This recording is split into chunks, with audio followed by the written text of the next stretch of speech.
So I started recording and now I'm gonna start broadcasting. It's broadcasting.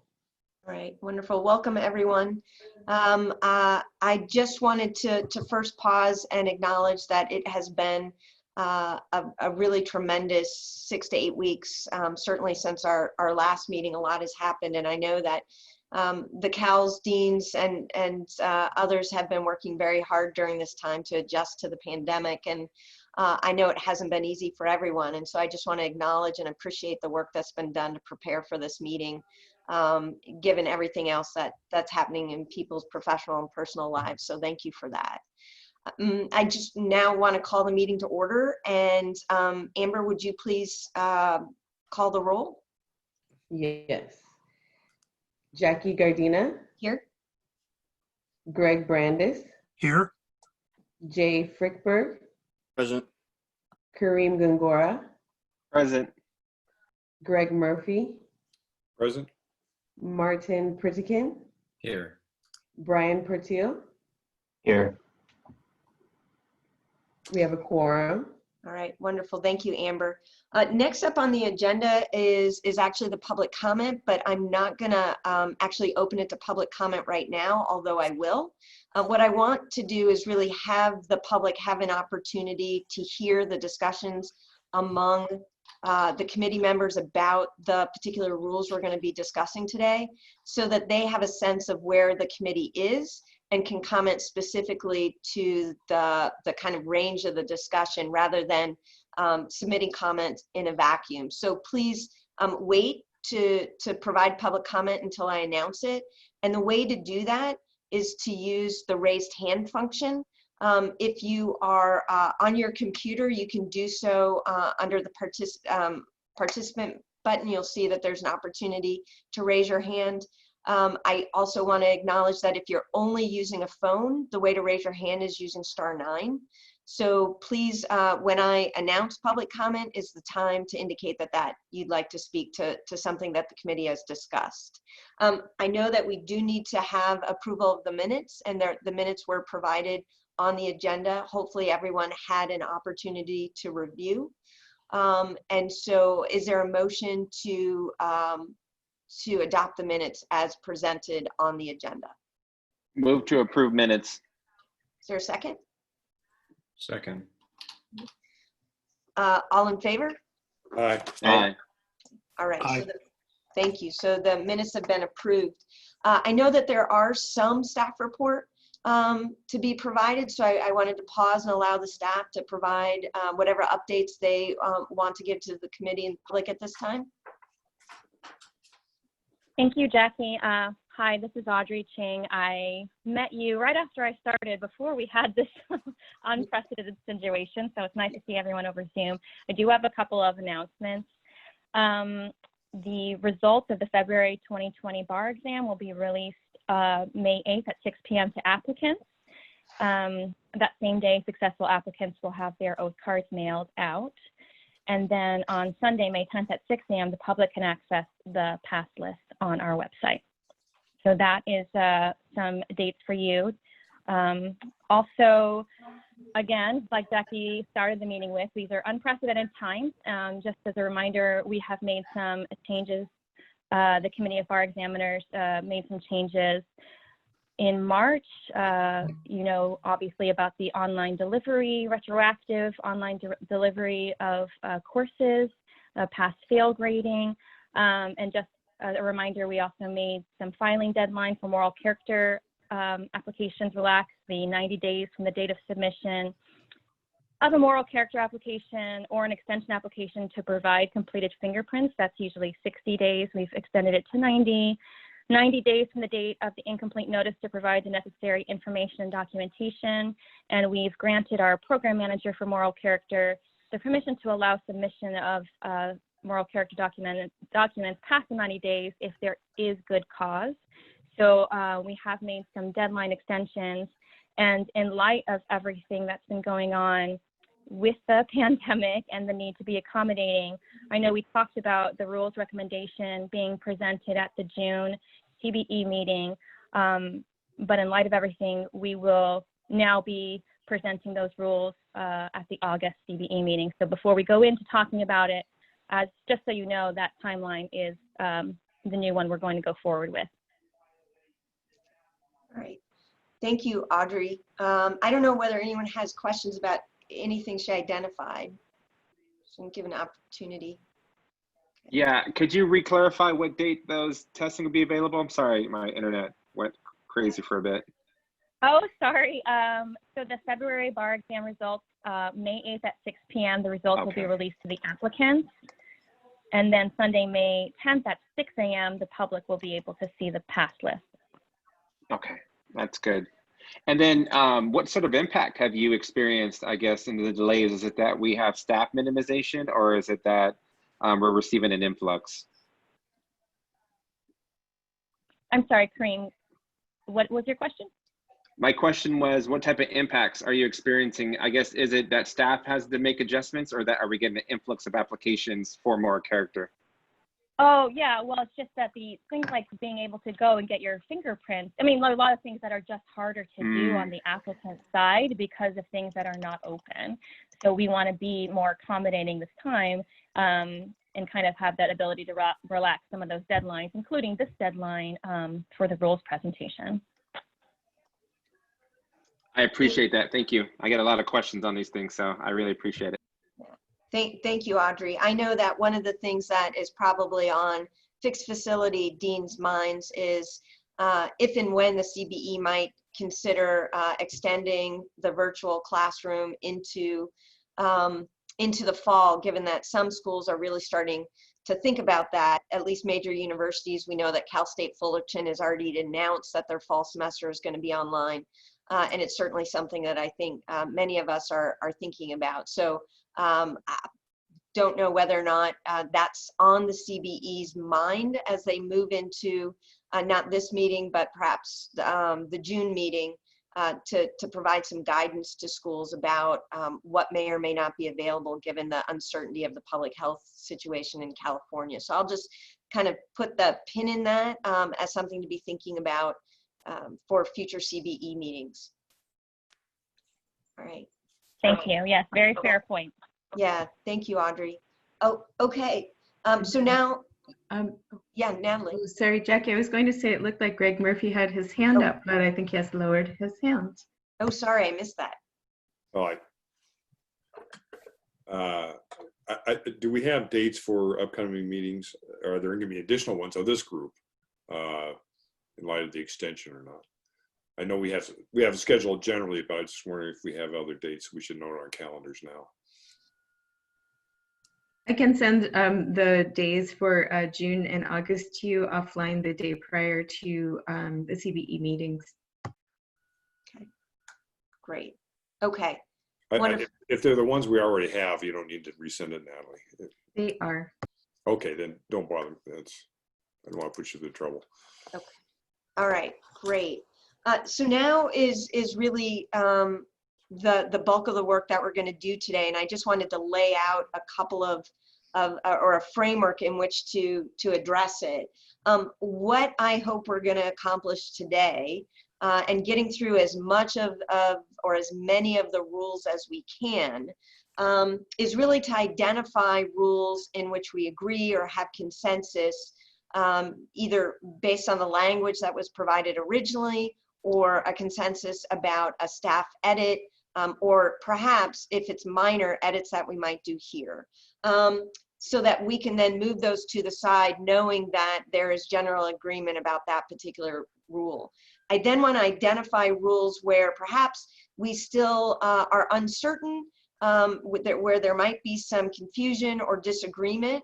I don't know that I want to use the time today to necessarily resolve that disagreement if it's very intense. But what I'd like to do instead is kind of identify the rules that we might need some more work on, put them off to the side, and actually assign teams that might work to craft either clarity if it's about confusion or uncertainty based on what comes up during the conversation today, or maybe it's to identify some consensus language that would work for both CSBARS and the State Bar staff and CBE. or it could be really coming down on the side of, nope, we feel very strongly about this particular language. The staff feels really strongly about that particular language. When we present it to the CBE, it could be that we're presenting two different variations of a rule because we couldn't come to a consensus. I think that's awfully difficult to do in this kind of meeting, especially on Zoom. So what I'd like to do is if we get to that place where there is a lot of disagreement or we can't really come to a clear consensus, is to kind of identify that rule, put it off to the side, assign a team to really tackle it, and then bring it back to that June meeting to get a decision either on a consensus language or on the fact that we'll be presenting two different sets to the CBE on that particular rule. It seems like there's a lot of rules where we're very close to a consensus or very close in terms of the language or the idea or the objective behind it, and it could be a very easy fix, and others where we may need to spend a little bit more time. So we really, the goal here is to identify as many as consensus. So in June, what we're doing is cleaning up so that we can actually vote on a package of rules that we feel comfortable and confident sending to the CBE for their August meeting. We set out the agenda, as Natalie did in her email, that we had originally in March. And it really was starting with some basic rules at the front. The 4013A rule, the 4013B safe harbor rule, and then the deemed accredited status, etc. So the hope is that we'll be able to move through those by noon. At noon, what will happen is we're going to have some of the equity and inclusion staff come and talk to us about their kind of overarching hopes on the diversity, inclusion, and equity section of our rules, which is section C of 4.160. There's only 4 rules in there, but there are some staff edits that I think if you have questions about, this would be the time to raise them when they're here before us so we can understand.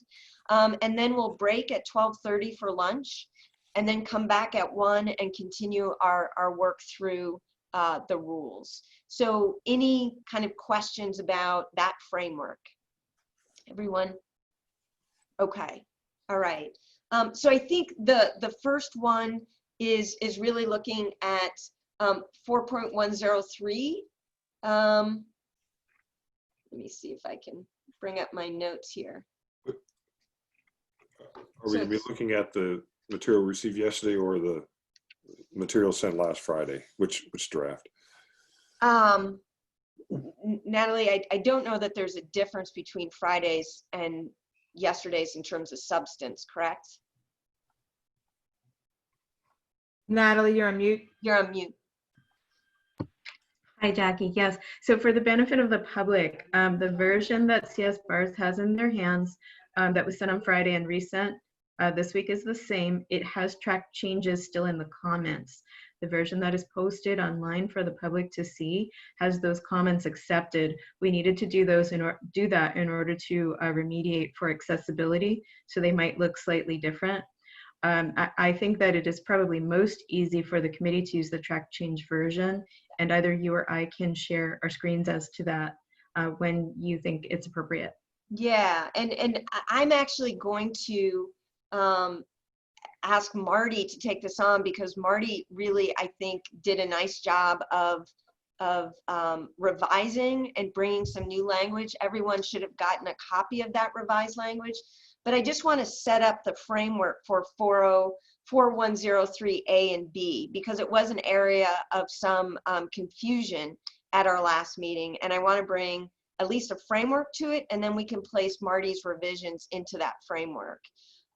So one is the understanding of what's going to happen once this rule set is passed is that the current rules and the current guidelines will sunset together. So all of that will be gone. The new rules will come into play at that you know, we're working on that sunset debt and how all that will work, but the new rules will come into play. And then the CBE has the authority to create interpretive guidelines to fix ambiguities or vagueness or provide some clarity in the rules. And that was not necessarily clear at the time we started doing this. So Marty took a stab at crafting some a set of A and B that I think brings some clarity to it, and hopefully people had a chance to review it. And Natalie, I don't know if you can bring that up on the screen so others can see it as well. Did everyone have a chance to look at Marty's language? I think you're still muted too, Natalie, if you were saying something. Yes. Oh, yeah, I'm happy to do that. I'm going to bring it up right now. Okay, great. Thank you, Natalie. And then Marty, I just wanted you to kind of be the one to talk us through what your thinking was as you recrafted 4.103. Yeah, I'm happy to do that. It's funny, actually, as I was looking at it again this morning, I realized that there was something that I wasn't clear about that I didn't catch when I sent this out. So yeah, let me, I guess, try and talk you through it. And I even have comments in the margin, which, you know, hopefully explain what I'm talking about. So, you know, there seemed to be a fundamental distinction in the CSBARS version and the staff edit. You know, the CSBARS version originally had said that the guidelines would be for guidance only. And the staff edit said that they govern the interpretation of the rule. And so that seemed like it was, you know, fundamentally a difference. And, you know, I think the comments from in the CSBAR version that said new, I think reflected the view of at least a number of members of the committee that, you know, we had thought that, you know, one of the main points of this exercise was that rather than having two bodies that you would have to look to and satisfy, there'd be one body of rules and not two. So that seemed to be perhaps in some tension with that. So what I did here, and I understand that you know it's going to be important to the CBE that you know their authority to draft these guidelines and to implement them not be impinged upon. So a little bit I punted and then I tried to clarify, right? So the first sentence in A just says the guidelines provide interpretations of these rules. It doesn't say they're for guidance only. It doesn't try and stake out, you know, what the authority or impact is. It just says that's what they do, right? Sort of introductory.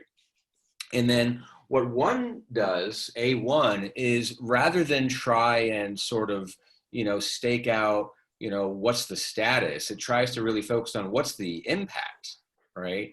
And so the way I proposed it is satisfying a guideline associated with a rule creates a presumption you're in compliance, and not satisfying it creates a presumption that you're not, although, and then the school bears the burden of overcoming it. So essentially what the structure says is the committee can, you know, pass guidelines, and those guidelines presumptively are what determines compliance, but at least a school has an opportunity to present to the committee a position that even though I'm not in compliance with a particular guideline, I am in compliance with a rule, right? And, you know, to just use an example from the existing guidelines, right, to sort of illustrate the idea, right now, guideline, I don't remember the number, right, says that, you know, it has a first sentence that says, you know, professors must have a teaching load that ensures adequate ability to prepare to teach and to cancel students. And then the next sentence is say they cannot teach more than 3 at a time, right? And so there's sort of that first sentence is what you might think of as the rule, right? And the second sentence provides details about what you must do in order to be deemed to satisfy the rule. And so if, for example, that first sentence was a rule that says they have to have adequate time to prepare and counsel, and then the thing about 3 courses at a time would be a guideline, well, if you're limiting your professors to 3 courses at a time, presumptively, you're in compliance. I mean, I guess theoretically, it's possible you could be in compliance with the guideline and still not be in compliance with the rule if each of those courses takes, you know, 50 hours a week to prepare for, right? But presumptively, if you meet the details of the guideline, you are in compliance with the rule. Even if you don't limit your professors to 3 classes a term concurrently, you're presumptively not in compliance, but at least you could present to the committee an argument why you think that notwithstanding going above the 3 courses concurrently limit, you are in compliance with the rule about adequate time to prepare and counsel, right? So that's sort of the structure. Ultimately, it would be up to the committee whether to accept the argument that the non-compliance is justified by whatever the school invokes, but at least it would sort of create that presumption. So it's not just everything's fair game, everybody can argue everything, right? But it creates a structure, a presumption, and instead of it being an irrebuttable presumption, it's a rebuttable presumption. And then A2 is just the staff edit verbatim about the process for amending the guidelines. I'm happy to pause there before I get into B and ask if anybody has any questions before I go forward. Yeah, let's start with A and then we can move to B. So thoughts about Marty's revision of A? Yeah, Brian. I'm concerned about trying to use existing old guidelines to be an interpretation of newly created rules. We're not there yet, though, Brian. That's what it said. New guidelines that's what we're going to get to in B. This is sort of assuming. Let's assume for the moment we're talking about whatever new guidelines get written to interpret the new rules. Let's just sort of. Well, why should that for now? Shouldn't the introductory language then say that? Right now, we have existing guidelines. I thought, like you mentioned earlier, this process of rewriting rules was to come up with one source. And so now we have the job of recreating all of these rules that we thought we'd be able to look to. Yeah. But now, even as rewritten here in your suggestion, it sounds like the existing older guidelines are still going to be used to interpret these brand new rules. And I think legally that's a little difficult to do. Yeah, so I should jump to B. Yeah, let me go back again. So let me start 2 things. One, both the current rules and the current guidelines will sunset. They'll both disappear together. We'll have the new rules, and then if the CBE thinks it necessary to provide interpretive guidelines, they have the authority, they're our accrediting agency, to pass interpretive guidelines to of course, ambiguity or vagueness. So this is supposed to be, and we can clarify if necessary, the new rules, which will then have new guidelines, because the existing guidelines won't be necessary in some cases because we've moved that language into the rules. And so it will have to be a 2-step process, creating new rules, and to the extent necessary, the CBE should consider guidelines. They may not need to consider guidelines in some cases, and they may need to consider guidelines in others. And that will really inform how we go forward and write these rules, because if we understand the rules to be the primary source with the guidelines to help interpret vagueness or ambiguity in those rules, it will guide us in how we go forward in our drafting. But I think it's important that we acknowledge that the CBE by statute and by Board of Trustees authority is the accreditor and has the authority to issue rules and guidelines related to our accreditation. I have no problem with that. It's just that unless I'm just illiterate, I thought I was reading this to say currently that the guidelines that exist are going to be interpretive of these rules. If you're saying that the current rules that we're trying to revise are not going to go into effect until the existing rules and guidelines sunset, is that the intent? Well, yes. But I have not read that anywhere. I didn't see that. Okay. If that's the intent, then I think that should be really clear, and I think fine. I'm just concerned about the competing existing rules, guidelines, and what they mean or don't mean to each other. That's all. I think that's fair comment. We'll take that back. Yeah, that probably should be clarified, because B, I tried to get to that, but you're right. It probably makes sense just to state at some point, whatever guidelines that were in effect, prior to the adoption of these rules don't necessarily govern these rules. But again, that's what I tried to get to in B. Jack, do you think it makes sense for me to just lay B out on the table now? And then, well, yeah, I mean, we could we can absolutely. I just want to see if anyone else has comments about A, or it would be helpful to see it in context with B. Yeah, Donna had her hand raised. Oh, Donna. Oh, yeah. So Jackie, I really appreciate the way that you set the stage on that. I think that's absolutely right. From a staff perspective, I would say that that one of the things that I think staff will need to commit to is, to the greatest extent possible, putting everything in rules, right? So ideally the guidelines there should be very limited, guidelines. Things that are appropriate for rules should go in rules.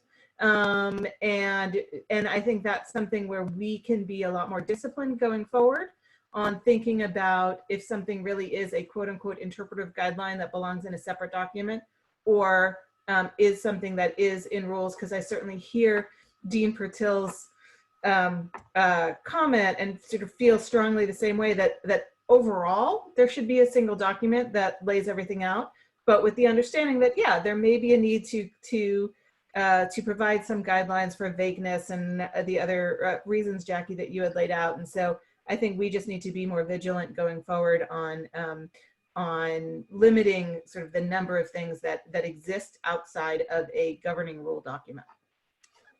Thanks, Donna. And Greg? Yeah. Yeah, I just wanted to start out by saying I really would like this approach, and I really wish that I'd thought of it. So whoever did, congratulations. I think it's a great idea to explicitly sunset both of them at the same time, and then whatever work needs to be done interpretively on the new rules thereafter is, of course, within the authority of the regulator to do. So I think that's a great way to solve the issues. Great. Thank you, Greg. Marty, do you want to go to B? Because that might be an area where we might be able to solve for the old problem. Natalie, maybe if you want to scroll down a bit so that B will be on the screen in its entirety, I think that's doable. Yeah, that's good. Thank you. So again, I was kind of working with trying to minimize the number of changes the structure already had. So in my mind, A was all about sort of the interaction between the rules and guidelines going forward, and B dealt with what to do with this legacy effect of the existing rules and guidelines, right? And so, maybe we should probably have some sort of edit that says, the guidelines that were in effect prior to adoption of these rules, don't apply to these rules, right? Unless otherwise stated or something like that. And so, maybe this is a slightly clunkier way of doing it, but there was one change I made in the language of paragraph B, and then 2 additions. So B, I started with the staff edit. And just so to set the stage, originally the CSBARS version had said that the safe harbor of the prior guidelines, right? The safe harbor would apply to schools who are accredited, who are provisionally accredited, or schools seeking accreditation. And the staff edit had taken out the reference to seeking accreditation on the rationale that if you seek accreditation, once these new rules are passed, you should comply with the new rules, right? It's one thing to say we want to have a safe harbor for schools that are already operating under these rules, and it's going to take them some time to get, up to compliance with the new rules. But for a school who's coming in fresh, why should we drag out this process of, having more schools that are still relying on the legacy safe harbor, right? And that made sense to me.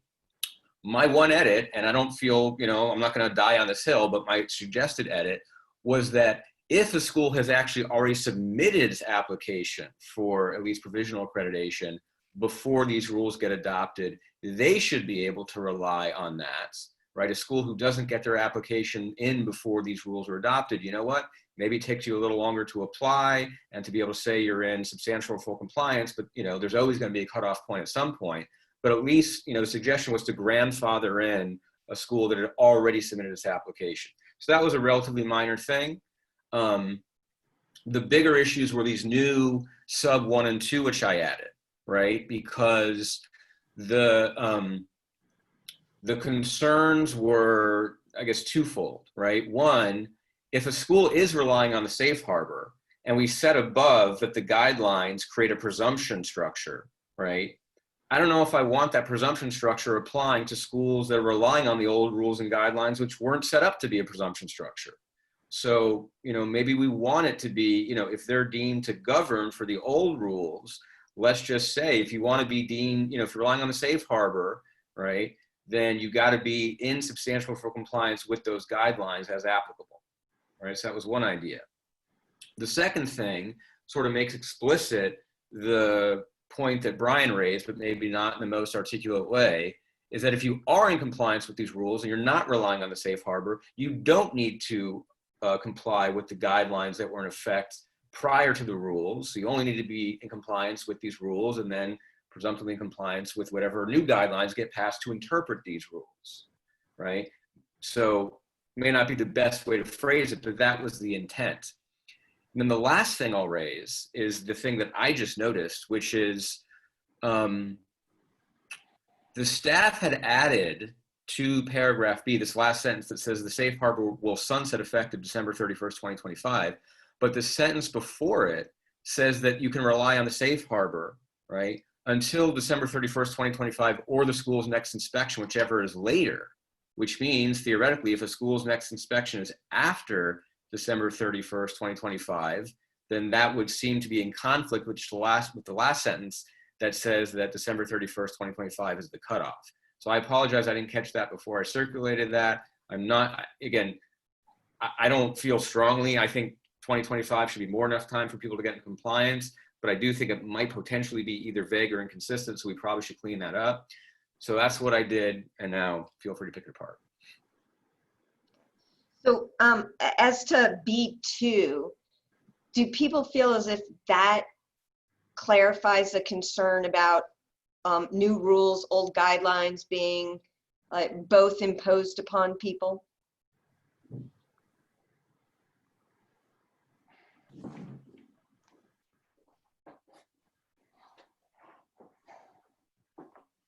Well, I'll speak first. I think it helps a lot. It as Marty said, we might have to tinker to get the language exactly right. I think conceptually, it's a good idea to make it clear that those guidelines do not apply to someone those old guidelines do not apply to some school that can demonstrate full compliance or substantial compliance, depending on where they are, with the new rules once those are passed.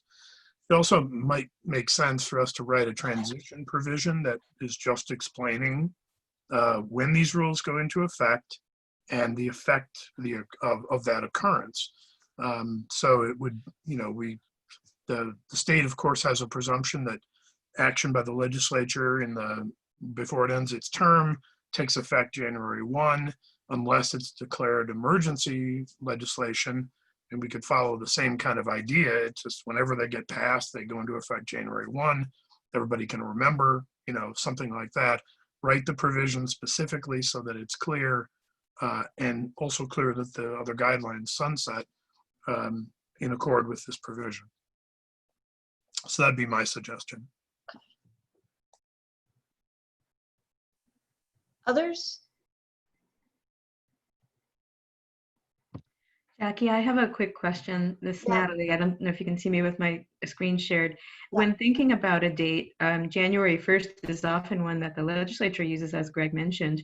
For the purposes of schools, is a summertime or school year start more logical, if that's an option?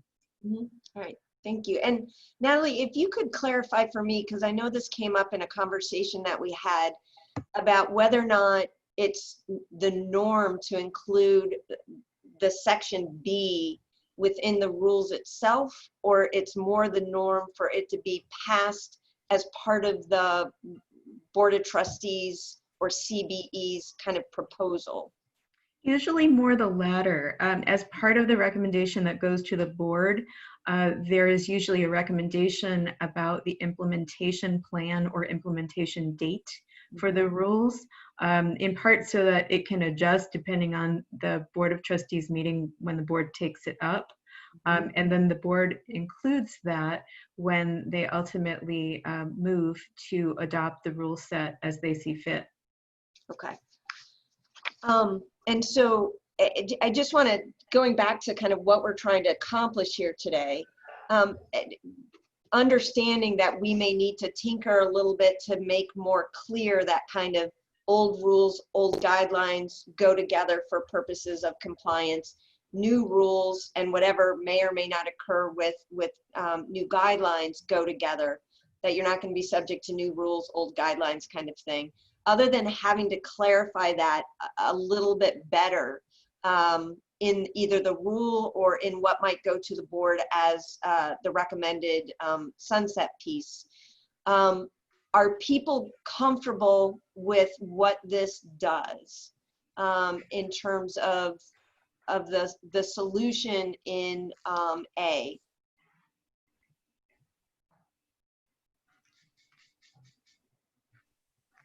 Okay, and Sorry, Jackie, are you asking about A or B? well, I'm asking about A, understanding that we need to tinker with the language in B, but to go back to A, are people comfortable with A? Yeah, Brian? So I'm not sure what the difference between govern and interpretation is. What's the intent there, Marty? Well, I guess the idea is that, you know, since I wanted a school to have the option to explain why they might be in compliance with the rule, even if they're not in strict compliance with the letter of a guideline, then I thought that, you know, using the phrase govern might be inconsistent with the presumption structure that was about to follow. You know, and then it's really just, you know, I mean, that's what guidelines do. They interpret rules. So it was this, I kind of intended to be sort of a platitude, right? That's what guidelines do. They interpret the rules, and then this is what their actual effect is in A1. So the language here basically gives the guidelines, whichever new ones may be crafted in relation to the new rules, a lot of strength. I mean, it's not just a guide for us all to follow, but it's really what we're going to have to be able to meet either presumption with, or we have to explain why that guideline is interpreted a certain way. So it's not right. just, it's not just for us to guide ourselves by, it's going to actually be the standard against which we're measured. That's right. And, you know, that was sort of an effort to reflect the reality of our accreditation situation, right? Is that the committee is our accreditor, and if they're the ones who make this guideline, they clearly think it's important. And so, you know, trying to respect that authority, but still give schools wiggle room to say, look, you know, there's a good reason why I don't meet this guideline. It's the rule that matters, you know, in terms of the policy, and the guideline might be a good idea in many circumstances, but here's why it's not a good idea here. And I, you know, that was a compromise position, which I think reflects the reality, but still hopefully, you know, protects the school's interests. Okay, thank you for that explanation. And Kareem, do you have anything to add from the CBE's perspective? No, I don't. I'm interested to see how it is broadly interpreted at our level. Just seeing what type of guidelines will be. So I come from the K through 12 perspective, where there are overarching policies governing special education, and then guidelines are issued by the Federal Department of Education. And so I'm interested to see, like I'm relatively new, right? I just joined in 2018, so I haven't been too much a part of the rule creation process, just more of the enforcement and oversight. So I do foresee areas coming up where we might just need a little more clarity. So I'm just taking notes and listening to you guys' dialogue, and trying my best to kind of see how we would interpret it at our level. Yeah, thanks, Kareem. And Greg Murphy, I know that with your experience at with the ABA and interpretive guidelines within the ABA standards, do you have anything to add to? Well, I just, in the ABA, the standards are the rules, and the interpretations are the clarifications of rules that come up over time. So I think the approach that Martin has suggested is the appropriate one. I think you should make every effort to include now, if you can, you know, an appropriate interpretation of the rule that we think is appropriate. So, for example, when we get to the, you know, for example, the minimum bar passage rate and the like, you know, I think that should be hashed out at the beginning rather than leaving it down the road. So, right. I think the approach is right. I think you should avoid interpretations and guidance if you can. Yeah. So because it should all be in the, to the extent possible, it should be all in the rules. Great. All right. Thank you. I have a question real quick for Greg. Greg, within your experience with the ABA, do you generally know how long rule creation and enforcement takes? Like, is it a year? Is it 2 years? Is there a timeline that's Oh, well, provided to adjust? Like, I know they have the 3 years, 75%, but I'm just trying to figure out like how long that process usually takes. Well, it really depends on the nature of the rule that you're dealing with. The new standard 316 was pretty controversial, and of the ABA rules, it has to be considered by the House of Delegates, and it went back and forth. So that was, I think, probably 3 years. We have changes to standards all the time that go to the House after notice and comment from the council, and they can be anywhere, depending on circumstances, 6 months to a year. All standards have to be approved by the House of Delegates or rejected by them. Ultimately, the council has the final authority. So I would say minimum time is probably 6 months, typical about a year. Thank you. I appreciate that. Yep. I really wanted us to kind of settle on where we were with this, in part because it really will inform how we move forward in our review of the other rules in terms of how much detail we want to pull from the current guidelines that we think is important to identify in the rule rather than leave potentially for the CBE to fill in the gaps. But I think it's also important, and we can certainly do this when we present it to the CBE, is to go back to what the goal was when we started this process, which was to simplify, to modernize, and to insert best practices. And to simplify was also intended to leave room for innovation. And the more kind of standards or guidelines or requirements that are placed on school, the smaller the lane for innovation is. So I hope that by settling on at least in terms of how we want to present the rules to the CBE, it will inform us in how we go forward with the rest of our rule review. Marty, would you be willing to take a stab, given the conversation that you heard today, to revise B to reflect kind of what it is we're trying to accomplish with that safe harbor and with the old new direction? Yeah, I'm happy to do so. Great. And, some of these other side issues, like the schools applying for provisional accreditation, people want to, I could send an email to Natalie later or Jackie later and, forward to me. I'm happy to do that. But yeah, I'm happy to take a stab at cleaning this up based on everyone's comments. Well, great. And I know that both Brian and Greg Brandis had expressed interest in this. So because we can have up to 3 committee members working, Marty, if you want to draft something and send it to Greg and Brian, and that Sure. way they can, Greg Brandis, and that way they can kind of help shape it a little bit, to make sure that it responds, or they recognize kind of maybe unintended consequences or concerns that might be raised. Yeah, happy to do that. All right, Thank thank you. So great. I think we started out really strong with getting some clarity about this, because that's going to inform the rest of the day. I did want to open it up. I don't know whether we have any members of the public, but given that they've heard our discussion, they've seen kind of the revision that wasn't available on the public document, whether or not there is any public comment on 4103A and B as presented. And Jackie, if I could add one comment. Oh, Jay, sorry, I didn't see that raised hand. Oh, no Gotta problem. get better at that. Just your original question, yeah, I would definitely be supportive of Martin's drafting of the hybrid version with the staff comments. Yeah. Just one thought as it related to what Brian was saying earlier, and again, I don't know if this would help or cause more of a conflict. Could we create a new term of art? Currently we're using guidelines for accredited law school rules as a term of art. In our conversations, we keep on using the phrase interpreting guidelines.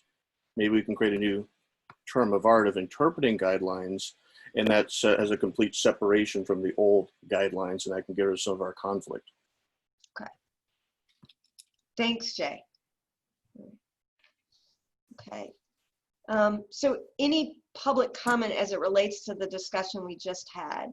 Just you could raise your hand. If you're on the phone, you can do *9.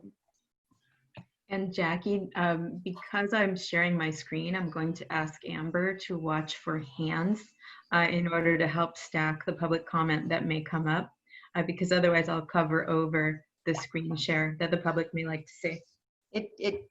Surprisingly, people appear to be spending their Thursday morning in another way. It's hard for me to imagine what that could be, but it doesn't appear as if there's any public members with us right now. Okay. Okay, thank you. And we do have 6 public members that are here. Okay. I see attendees over there. Okay. All right. Great. There are 7 people. Okay, great. And again, just for those public members, because this was new, I encourage you, if you have a reaction to it, to send written comments to Natalie. I know that it's a lot, even for the committee members, to kind of take in what was said here. So don't hesitate to send comments to Natalie. And then with the ability to wait until August to submit this, we'll have a little bit more time for the stakeholders to take this all in and provide some helpful feedback. What I wanted to move on to next, and Greg Brandis, hopefully this is something you had an opportunity to prepare for. I know that it's been a bit of a challenge, is the deemed accredited piece of the rules, to see whether or not we can kind of come to some understanding and consensus on language, and if not, to go back to kind of fiddle with what we might need some more direction on. Sure. And so, Natalie, I don't know, it's going to be, there's really 2 pieces to it. One is the deemed accredited rule, which is 4.102B, and then the other is the deemed accredited, very simple definition in 4.105F. But obviously, the 4.102B is the bulk of what we need to examine. So, Greg, did you? Yeah, I'm ready anytime. I'm just waiting. You want to bring that up, Natalie? Or do you want to? It doesn't matter. Yeah, are you able to see it at this point? I'm sliding it up so you can see more of no. We're still looking at the old thing. You haven't switched screens. Just a second. Yeah.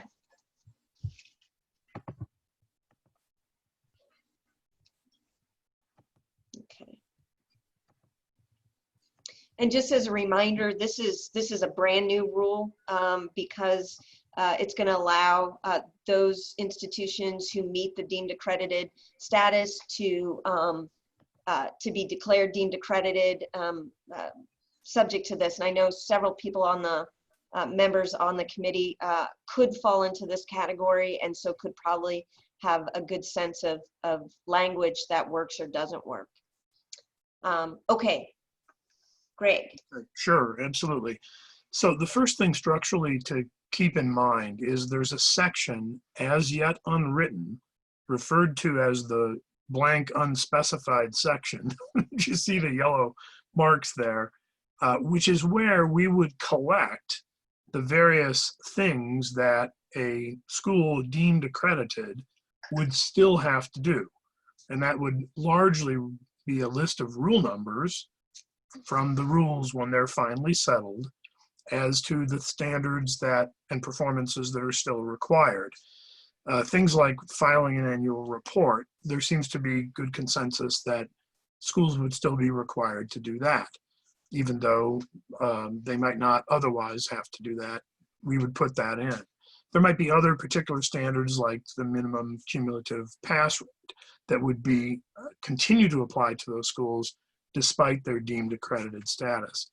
So anytime you see one of those blanks, fill in that list. And we haven't spent time talking about what should be on that list. That's probably a job for this group at some point down the road. There have been certainly individual discussions around it. So, but that's what this does. And so structurally, as you look at the way the rule is written, it continually kind of refers over to that. And that's particularly important to 4.105F.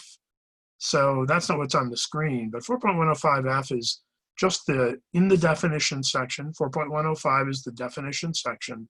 It defines a deemed accredited school, and it defines it in terms of compliance with that unspecified section.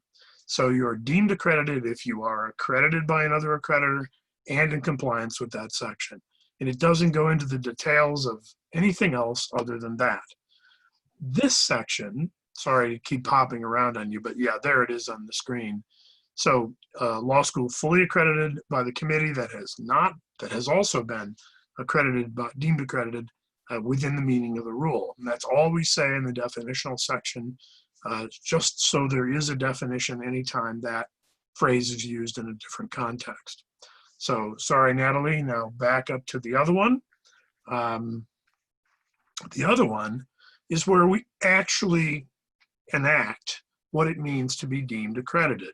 So you'll see some of the comments that are in the margins here address the question of, this is the enabling provision of the rules to say there is such a thing as deemed accredited, here's how you get it, and here's what it means. And so some of the edits that have gone back and forth, and some of those are my comments. In my comments, we didn't have quite enough clarity that this was actually putting it in place. There was a change to words that schools may apply for something, but applying for something doesn't mean anything except insofar as what it does. So you'll see the sort of the latest edit is the CSBARS edit in the sort of the third column from the left at the bottom of that section of addressing that part of the enabling provision aspect of this rule. Otherwise, this one says, just like the ABA schools that are accredited by that other accreditor, if you are accredited by another accreditor, again authorized by the Department of Education, to accredit the first professional degree in law, then the school is deemed accredited under these rules as long as they comply with that one section, those requirements, whatever those turn out to be. And then there's been some back and forth about the institution of which it is a part being accredited by another entity. That doesn't make a lot of sense because schools might have a separate accreditation. They might be part of another institution, but be separately accredited. So that was removed. And then there's some question about timing, remaining in good standing with an accreditor.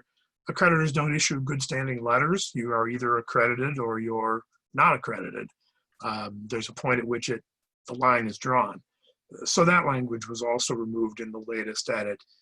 So again, it refers strictly to having accreditation and complying with the requirements of that other section.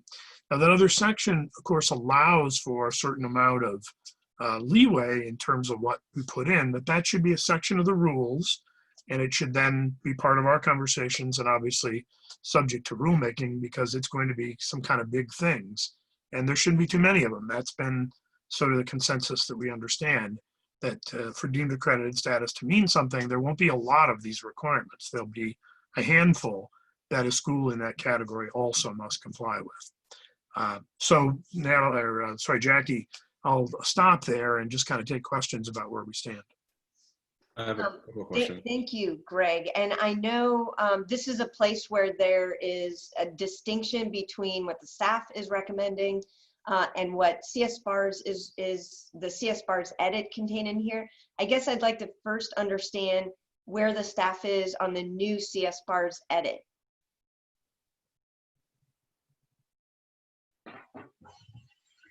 Well, really, we left it open for discussion to see what CSBARS may think here as a whole. So there's not a specific position. I think that the issue becomes just what Greg was saying, deemed exempt from these rules, to be clear what the obligations are, and that the others would not be obligations that would be fulfilled directly with the state bar, but rather with the accreditor. So I do think that we're close, and by identifying the blank, I think that we would be in harmony. And Greg, just so I can picture, when we're talking about requirements in section, were we thinking of creating a rule that said deemed accredited schools must, and then listing the relevant rules applicable to the deemed accredited within one rule, and then we would just identify 4-point whatever? Exactly. And that, of course, is to try to make it as easy as we can for people to keep track Right. of what their responsibilities are if they're in that spot. And we also can, as a group, kind of come up with that list. Once we feel we've got these relatively well structured, we can come up with that list and have that conversation back and forth among us and with the staff's assistance with it. And it can literally be, 4.102C, right? In other words, it doesn't have to be some distant section. I would suggest it just becomes part C of this same rule. Right. Is where we actually list everything out. But I didn't want to presume that in drafting, because I also didn't want to presume, which things ought to be in there. But if that helps, that's where I would put it. So I'm going to make a note that that's a piece of work that we hopefully could at least have a draft of by our June meeting to consider and discuss, whatever that might be. But before we get there, just other members' thoughts about the distinction between the two staff and new CSBARS edit. So I have 3 questions. Okay, so Marty and then Brian. Okay, so the first question is, the definition 4.105F says that a deemed accredited school is a school that's accredited by the committee and deemed accredited.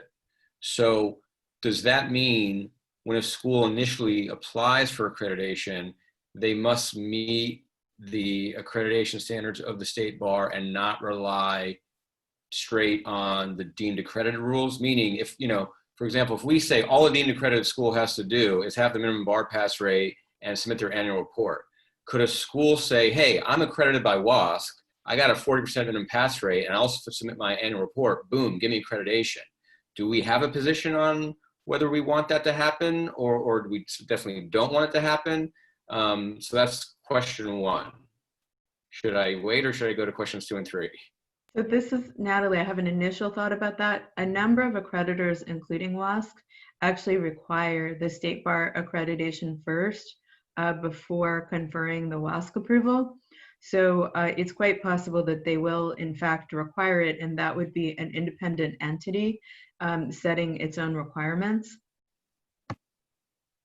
But if they didn't, like if there was a regional creditor who said, hey, we don't care if the state bar is willing to defer to us, great. Is the state bar comfortable with that? Do we as a committee want that or not want that? I mean, I don't really know, but it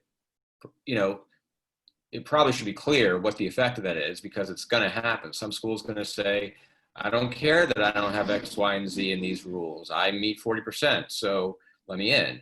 And I don't know what we think about that. Well, so that's question 1. Let me just quickly go to questions 2 and 3. They might be less big.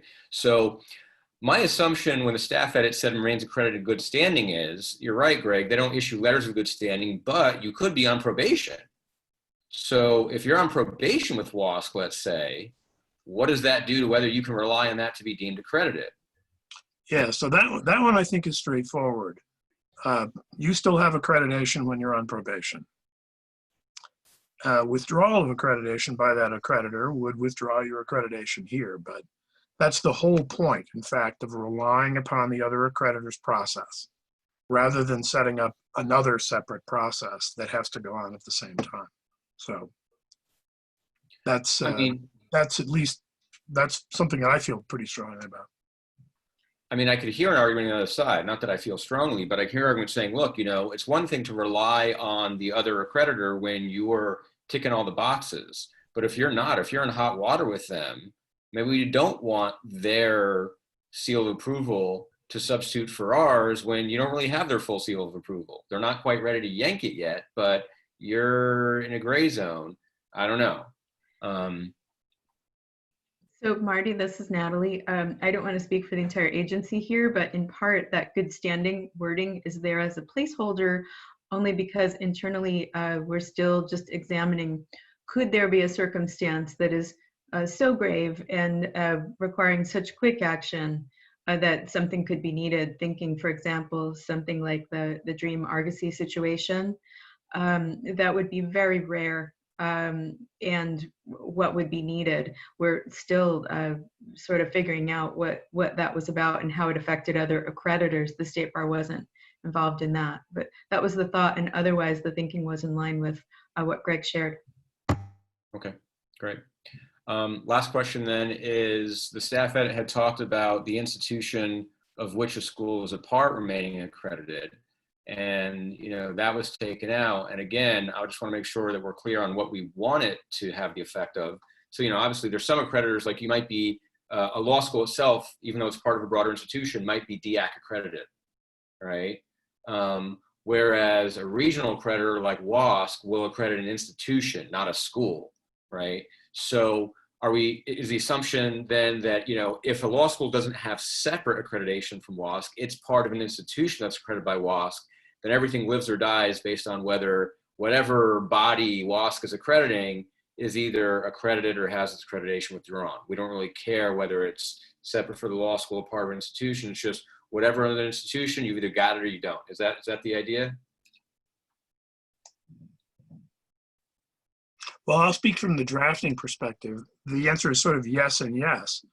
Looking at it from both sides, the school that is separately accredited does not need the overarching institution for this purpose. Right. So if, Marty, if Concord, for example, still had DEAC accreditation and that was separate from HLC, whatever happens on the HLC side doesn't matter, because the school has a separate standalone accreditation, and that would be true for any school that's part of an institution. That actually, interestingly enough, would address a lot of the concerns in the Dream Foundation Western State situation, which maintained its ABA accreditation, never lost its ABA accreditation through that whole process. And so in that instance, for example, the State Bar wouldn't even have to be involved, because that school continued its accreditation all the way through as it was acquired. So, that's kind of the reason for allowing the school to stand alone on its own in that circumstance. So then the other side of the question is, when the school doesn't have it separate and the institution is the one that it carries, well, again, it goes with the institution. That if the institution loses it, the school obviously loses it.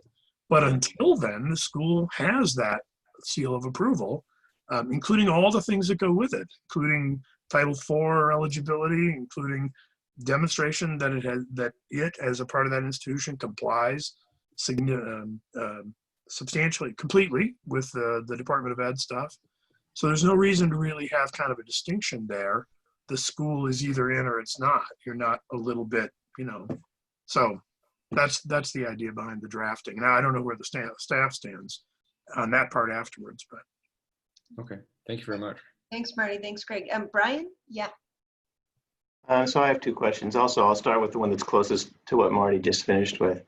I just want to be sure I'm understanding the language, and this is going to betray my ignorance of the lingo I'm sure that all of you have worked with for many years. But what is first professional degree in law supposed to include? Is it just the JD? Yeah, I think so. Yeah. Because we had, at the moment, it is just the JD. However, the way so you get a scope of authority from the Department of Education as an accreditor. And so your scope describes what kinds of degrees you can accredit. And they don't get specific about that. So they allow, for example, master's level degrees or master's and doctoral level degrees.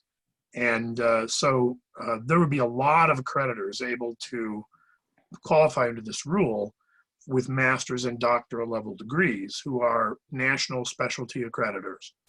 You can get a doctor of juridical science or something from a school that just does, that sort of stuff.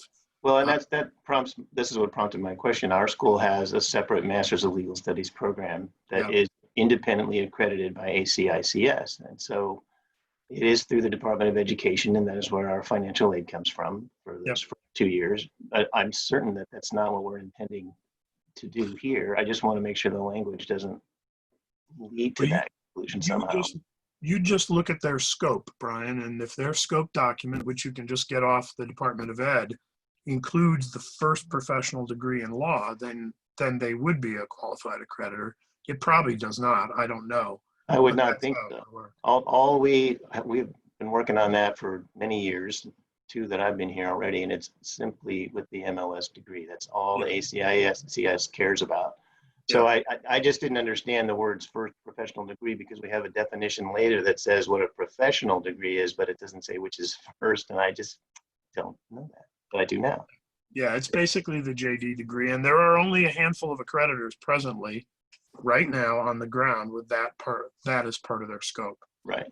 But that doesn't mean there wouldn't be another one. I mean, you know, the regionals are breaking up. The regionals can now have competition that they never had the ability to have competition before, because the Department of Ed rules changed on all that. So there's no certainty that there won't be another qualified accreditor at that level with that scope at some point. So And I see Greg Murphy, you have your hand up? Well, I did have a second question, Oh, I'm sorry, Brian. Okay, just a moment. Greg. Yeah. and that's just on the, Greg Brandis, this is for you too, just the interplay between having to demonstrate that we are deemed accredited or still have to actually apply. Has that been addressed any further in your analysis of all this? What if we have to apply, what does that look like? So the thought is that the school would have the option. It is assumed that most schools would choose the option, but the school would have the option and agree to the conditions, and it would likely be a non-discretionary thing that perhaps the committee would vet, or perhaps the committee would delegate to staff.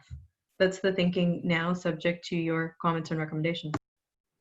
You mean that the application is simply a form that says, here's where our compliance comes from, here's how we comply with the accreditation standard, and here's also how we comply with the rules that we use for this blank. Basically. And we agree to the conditions of the deemed status. Okay. All right, Greg Murphy?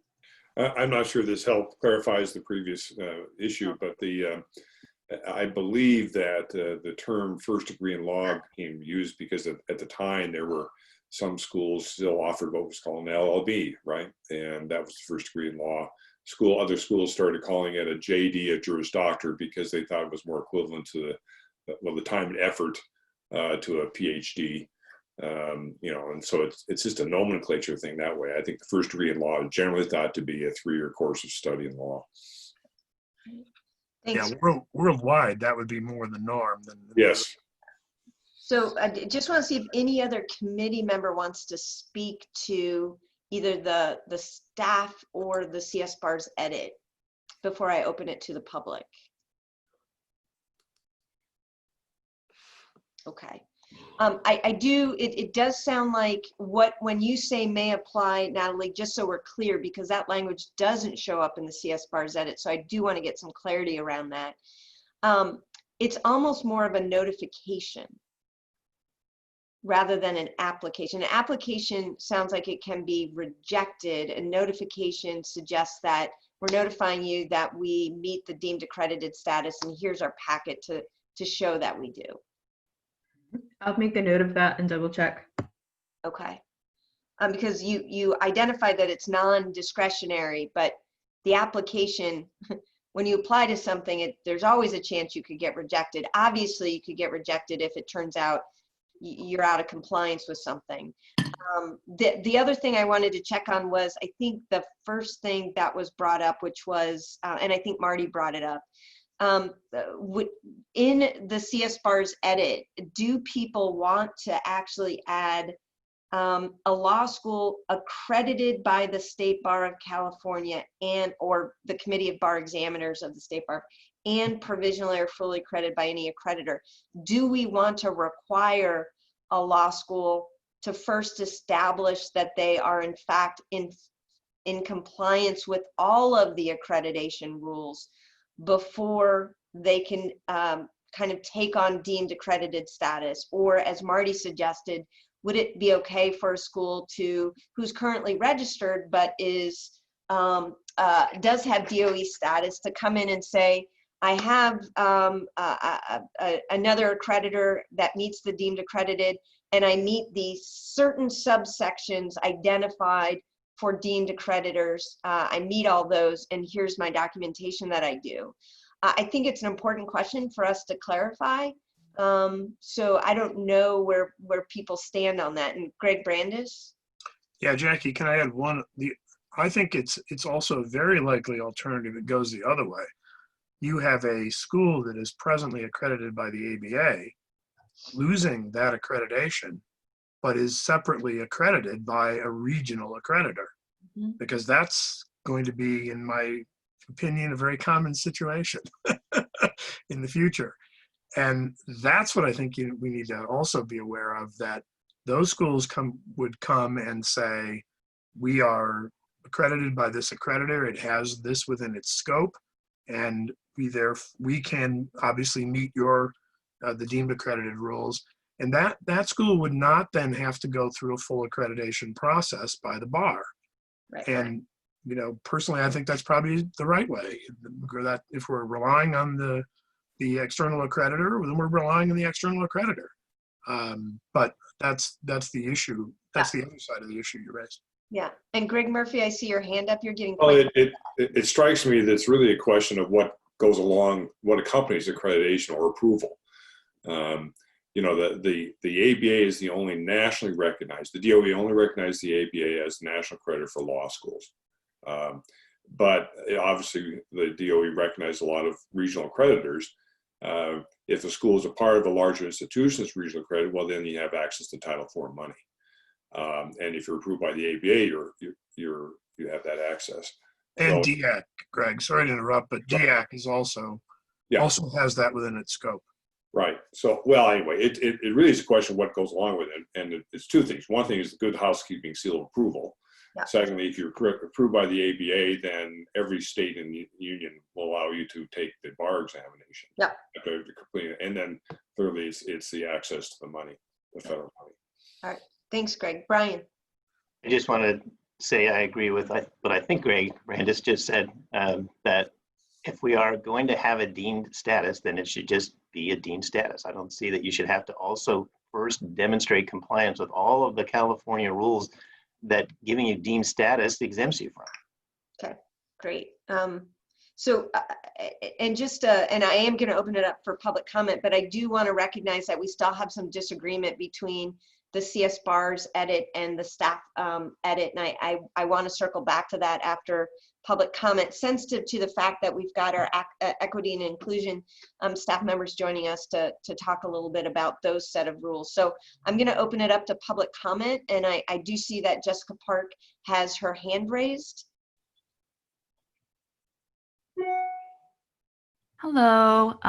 Thank you so much for sort of permitting public comment into the meeting. I've been tuning in and listening to this very interesting topic. I will be brief, but I was actually just following the conversation and wanted to make some quick comment. In terms, first of all, just want to say, of course, what the Committee of Bar Examiners chooses to do in CSBARS as well. It really pertains to a unique role as a licensing agency, and also giving accreditation to law schools. So what you can do can definitely be unique and framed by that mission. But just in terms of benchmarking a bit, so BEPI, what they do in terms of their approval as an accredited institution path is it is an application with a separate fee. Not saying that we follow that benchmark, but just to share that and to discuss probably the pros and cons of that. As in that application process, you're giving your documentation as to your accreditation, but probably just following all the steps in that application and giving, full and accurate information to that.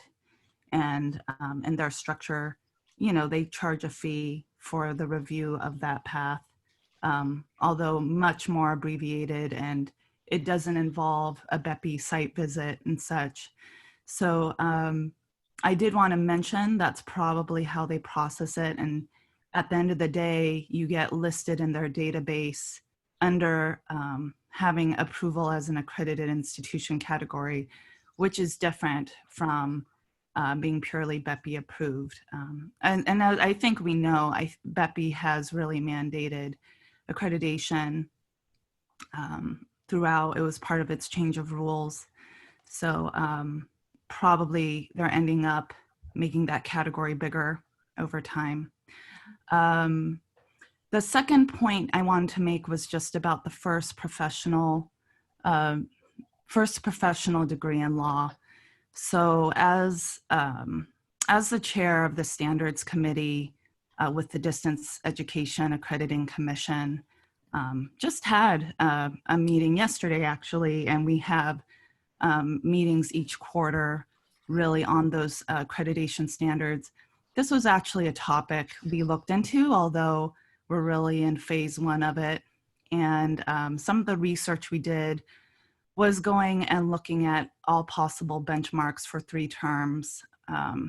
First professional degree, doctoral degree, and first professional doctoral degree. They are all actually different terms that have nomenclature coming from different histories. There is an IPEDS terminology online resource site for anyone who does IPEDS, usually tied to Title IV assistance. They actually go in detail there about all those different terms. However, from the Standards Committee perspective, we just took that as a benchmark. We didn't think that dictated how to use those terms. Clearly, some of those terms have fallen out of use, and not everyone uses those like the Department of Education IPEDS guidance. But if this committee wanted to see some kind of benchmark, that's where I would point you to. And that's it for my public comments. Thank you for listening. Yeah, thank you, Jessica. I see that Mitch Winnick has his hand up. Thank you. Just a really quick question, Jackie.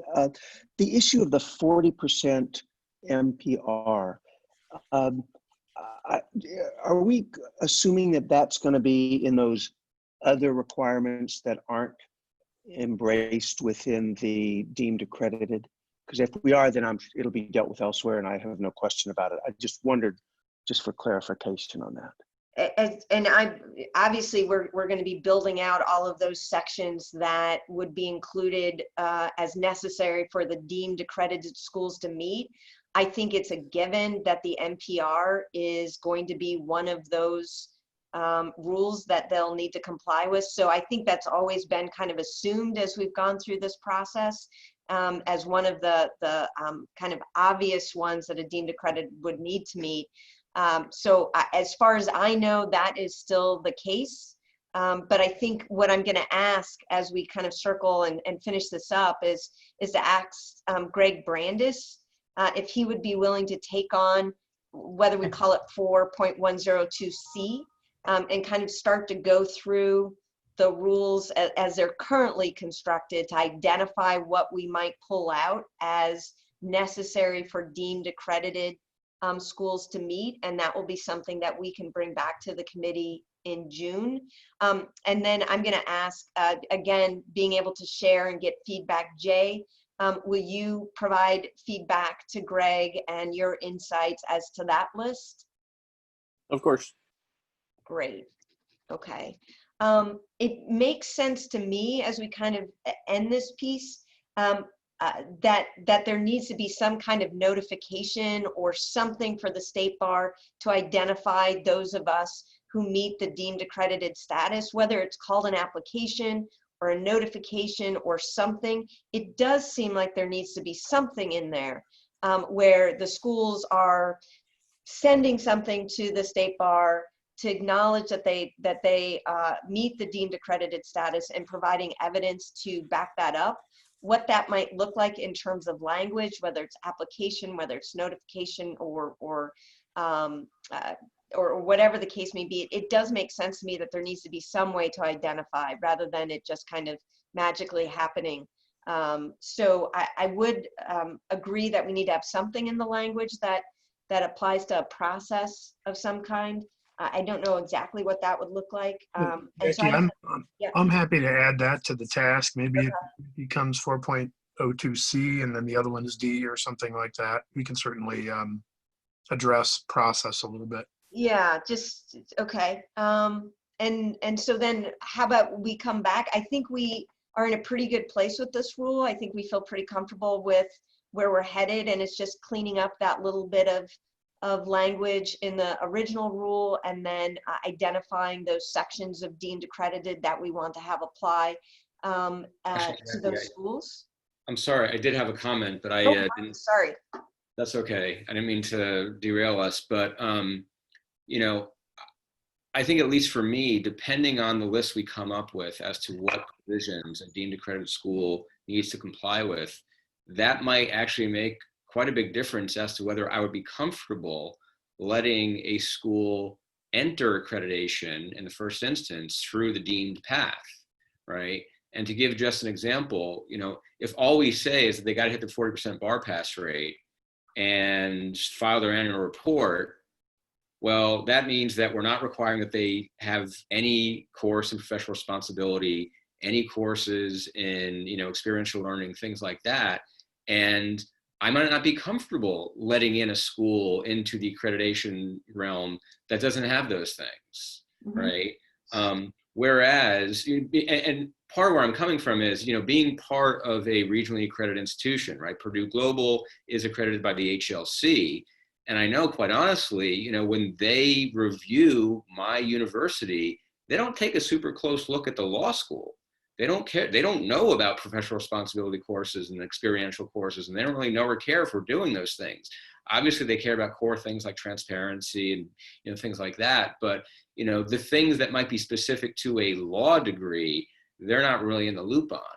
And so depending on what that list is, might actually make a big difference whether I would be okay saying, hey, if we have a deemed accredited status, come on in deemed initially, or whether I say, no, I'd like to see a school meet all of the state BARS requirements in the first instance, and then going forward, we're fine them having sort of a fast track deemed accredited thing, which saves on the cost and burden of subsequent site visits and things like that. So I just wanted to sort of state that in the meeting and not just in subsequent comments to Greg or Jay, that that is a potential concern of mine, which I think, you know, will still need to get hammered out.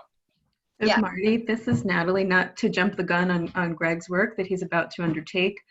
One possible use for the annual reporting that would be done would be to embed those key requirements, accepting people with the proper pre-legal education, making sure they take the bar exam courses, things like that. And that annual report is a check that those things are done to ensure there's a high quality legal education. Just one option. Great, thank you. Thanks, Natalie. So yes, I think it's important to revisit once we have a sense of what that list looks like. So thanks for raising that, Marty. And Natalie, do we have, oh yeah, Kristen is here. So are people comfortable moving to the diversity, equity, inclusion conversation for the next half hour before we break for lunch? Yes? Yeah. All right, great. So what, Natalie, do you want to introduce and set the stage?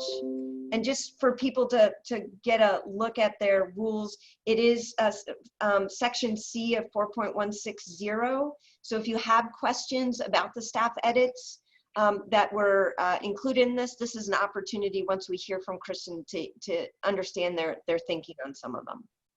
Thanks, Jackie. So I'll just take a moment to introduce them, and then I'll be happy to bring up the sections upon which they've been working as well. So I want to thank Elizabeth Hom from our department, our Office of Access and Inclusion, and both Kristen Rosie and Donna Shuley, who may be joining us as well from COAF. They convened a working group with great interest, and they really did a lot of work. You'll see just little scalpel edits that I think are very helpful, but in order to get to that point, they actually reviewed all of the institutional and professional accreditors that CSBARS reviewed, looking specifically at the ways that they looked at diversity, equity, and inclusion, and of course bringing their own background and experience through COAF before they made these edits. And so we're very delighted to see that level of engagement, interest, and feedback to the group. And I will turn it over to Elizabeth and Kristen to introduce themselves a bit and tell you about their additions. And in the meantime, if ready, I'll bring up that section of the rules. Thank you. Thanks, Natalie. Do you want me to turn my camera on? Yes, please. Okay, I hadn't because I wasn't sure what you wanted us to do. Okay. Hi, everyone. Hi. So I don't know, Elizabeth, is Donna on yet? I don't see Donna on yet. Okay, then I'll take my time. Yeah, Donna Shealy, sorry. Donna S. Donna S. Donna Hershquist, I can see. To take my time introducing myself, since the other Donna is actually taking the lead on this, and I can certainly fill in. But thank you all for allowing us to be here. I'm Kristen Rose. I'm actually the Chief Administrative Law Judge for the California Department of Insurance, and fairly new to COAF. I joined back in September for my first stint on this group.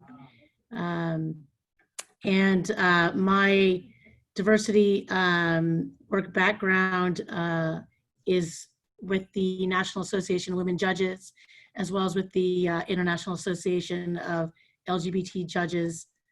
And so I am bringing work from those agencies here to COAF. And Donna and I spent, as Natalie said, quite a bit of time going over all of the hard work that you all have done already. And we appreciate you giving us a chance to talk about it today.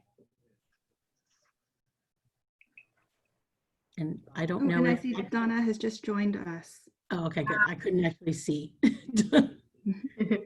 I don't have that. I have your screen up, Natalie, so I can see the changes, but I couldn't actually see who was on.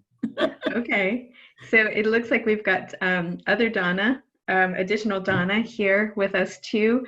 So just to welcome her in, I actually can't see you yet, so if you'd like to turn on your camera, please do. If you have, thank you and welcome.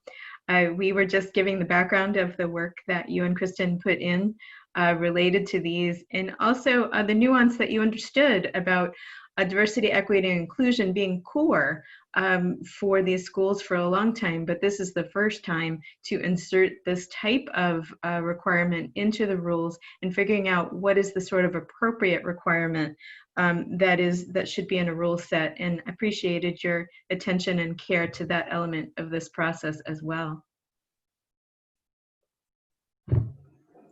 Thanks, Natalie. Hi, Donna, are you? Hi, I'm here. I'm great. Do you want to first introduce yourself and then you can provide the report from the working group? Yeah, this is Donna Shealy. I'm on COAF and worked with inserting some of these suggestions. All I have right now is what's on the screen. I didn't receive anything on Friday. I don't know if that email instructions were directed towards me and Kristen on that. So I've got to work off what you have on the screen. Do you have the beginning? I see there's a diversity, equity, inclusion C there, and I'm just, what's before that? I'm feeling a little bit out of context here. Sure. So when Donna and Kristen looked at these rules, they actually looked at an excerpt which began right here. Okay. And so it's called C because it's embedded as one of 4 key pillars that are the purposes for accreditation. And so this is the section that you saw previously. And what was sent on Friday is this version in these track changes, including your track changes. So everyone should be on the same page. Okay, that's great. I just wasn't sure if we had worked on something before this or this was the start. So thank you for that. So as you noted, we were we wanted to sort of include in here that this was something that the schools were already doing, and we were sensitive to the suggestions that that the schools made here. Some of which we took, some of which we didn't. We worked around it, but I think that overall we were very sensitive to the schools, because at the end of the day, you want the buy-in. And so I understand that the state bar has more leverage over the state schools, but they were already doing a lot of this. And so we didn't want to, you know, kind of insult them by acting like we were coming in and telling them to do something they were already doing. So there was a sense of wanting to acknowledge that they were already doing this. In addition, we wanted to make sure that these changes accorded with state and federal law. So there was some more legalistic language that we put in. And finally, some of our discussions surrounded schools that have an exemption under, and somebody can jump in and add what this is. There's a way that you can register under state law to be exempted from some discrimination requirements. Am I saying that right? A religious if an organization is a specific religious organization, and we do have one school that would fall under that rubric. And so we wanted to be able to put in language that that acknowledged that, but not language that was so broad that it would invite schools that are not registered like that, invite them to interpret the rules in a way that they could engage in some discrimination. So what we have here is in the staff edit for Rule C, a school must have mission appropriate policies in accordance with California and federal law. So that's the nod to the registration, the California law. So we're not saying it straight out, but because they're registered, that's the law in California, then they can have their mission policy in accordance with that registration. Does that make sense to everybody? Yes. Okay. So that was, so that's what we inserted there in accordance with California and federal law, and affirmatively support student success, encourage the participation of historically underrepresented communities within the student, or underrepresented students within the student body, promote cultural competency, respectful discourse across a wide range of issues. We were just sort of rewording some of the some of the staff edits there. Donna, I don't know if you wanted to speak about the suggestion of changing the former language of underserved to underrepresented to better, to your prior point, represent what the schools are already doing. Oh, yes. So so the schools are it's not, I think underrepresented is the better word. And that's what we're looking to achieve in the diversity, inclusion, equity, sort of requirements here, that students from underrepresented groups have the support necessary to successfully complete law school and pass the bar exam. And this has been a difficulty. This has been a challenge in terms of the pipeline and where it kind of gets clogged up. Now, also one of the things that we talked about is, for example, Laverne Law School, which is going to from an ABA to a state accredited law school. And one of their missions is to serve the population of the county in which they're located. Are they in Riverside or San Bernardino? I think they're San Bernardino. Yeah. So the Inland Empire, basically the Inland Empire, more broadly. And so they're going to not focus on recruiting students from outside of the Inland Empire. And so the community that they're serving in terms of diversity is going to look a little bit different than a law school that may recruit from all over the state.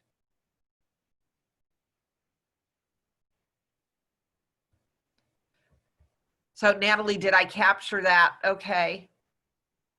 I'm going to defer to you as the expert and invite comment from CSBARS.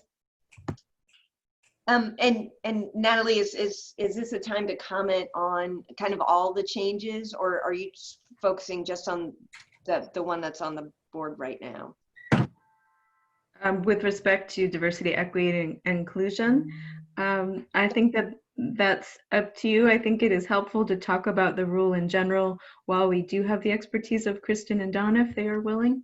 Yeah, absolutely. There are essentially 1, 2, 3, 4, 4 different kind of rules, and I didn't know if let me just put it out there. There's some changes from the original rule to what was recommended. Are there any problems that people have with the recommended language that came from the committee or from the Access and Inclusion Committee? From COAF. COAF, thank you.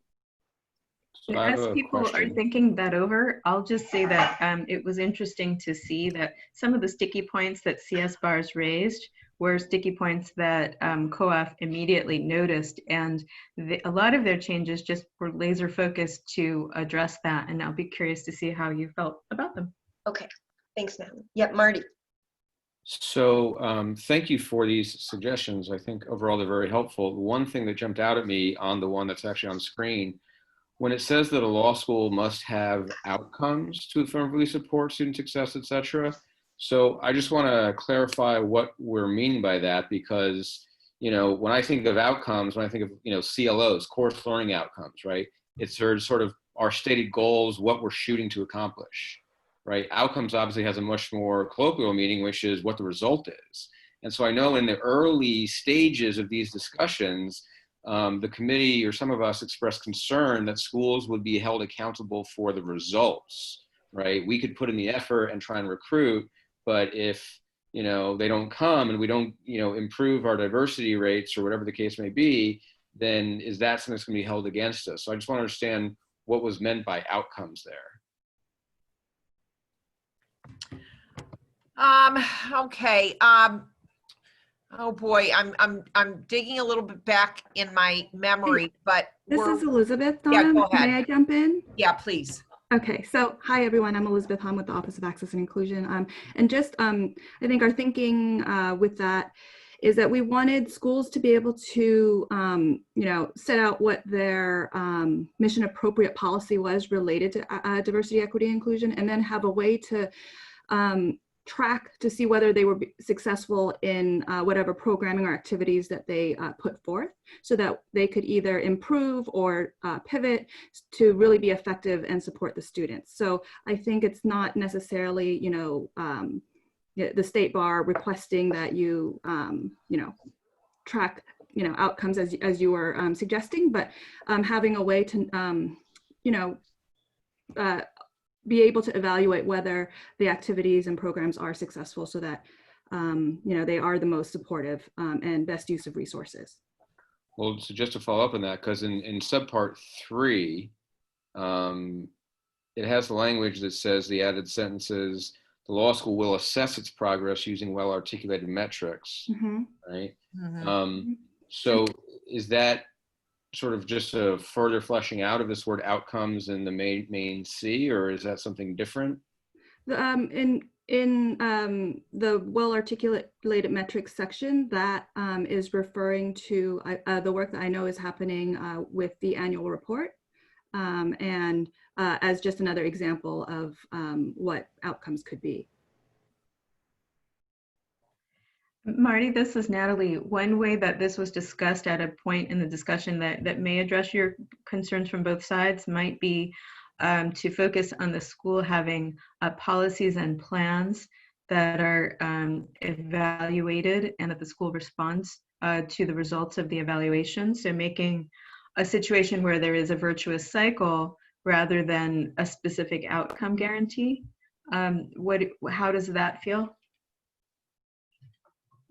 Yeah, I mean, I think the intent, if I understand, is they have to have policies and have a plan to implement those policies.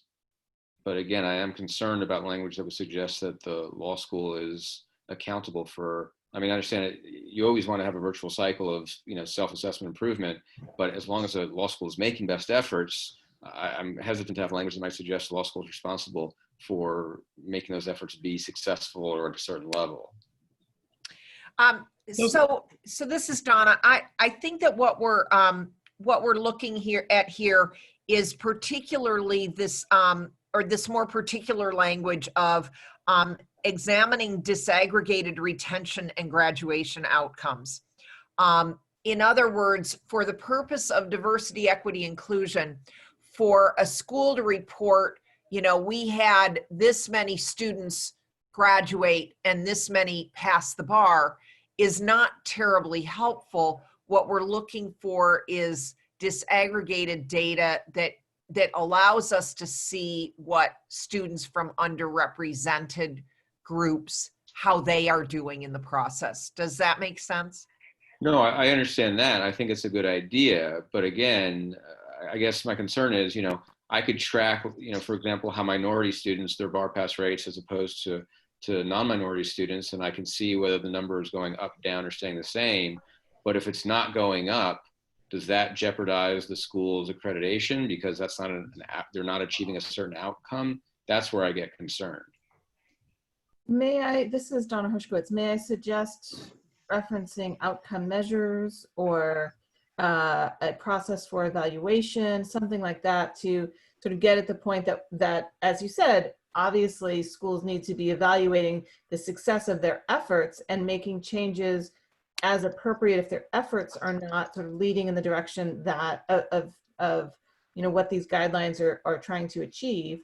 And so we want to sort of, I think as the accreditor, we want to see that the schools are evaluating what they're doing, making sure that, if the methods that they have in place are not successful, that they are revising those methods as appropriate and trying to, achieve the outcome that's set forth here.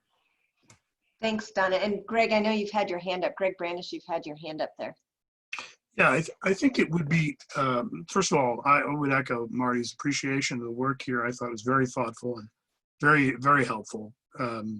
Actually clarified a lot of things that I think were ambiguous in what we had done. On this particular point, first of all, I would say, Marty, I think that a lot of the course outcomes that we already have that relate to these areas are going to be things we're going to assess. And we're going to assess them anyway. So in professional responsibility, we already talk about elimination of bias. It's a course outcome. That's routinely assessed anyway. So obviously, in terms of a standard requiring the school to perform certain processes, like as Donna was describing, I don't think there's any disagreement as far as that's concerned. I think it's worthwhile, though, asking the question whether we should explicitly state that there is no expected number. There isn't a number.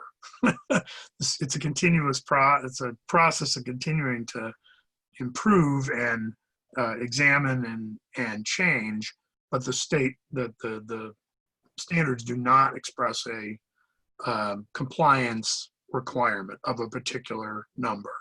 And that would, I think, go a long way to addressing concerns schools might have about how that process of collecting and using data might ultimately be used in decision making. Thanks, Greg. And Jay, I see you've had your hand up. And then Brian. Just wanted to start off by, again, saying thank you for your work. It's obviously deeply reflective on the process. And it is a very, at the same time, controversial and needed discussion I think we have to have as a state and as a legal community. I've been reflecting on the notations. I believe when we're using terms of assessment and outcomes, we're using them in the academic term of art sense. That schools are not guarantors of diversity, inclusion, and equity. I wish we could be, but we're not guarantors of the outcome. But at the same time, I would agree that this is a pillar of what an accredited law school should have within California. And if a law school is not assessing and measuring in the context of its mission, diversity, equity, inclusion, it should not be an accredited law school at that same time. Thank you, Jake. Brian? So I'll just echo my gratitude as well without repeating it all. Thank you for your work on this. And I do think an edit is in order, just to make sure that we're talking about having a program that addresses these issues, but also a way to assess how it's doing. I mean, I really believe Donna Hershkowitz kind of hit the nail on the head there. That's what I thought the intent was.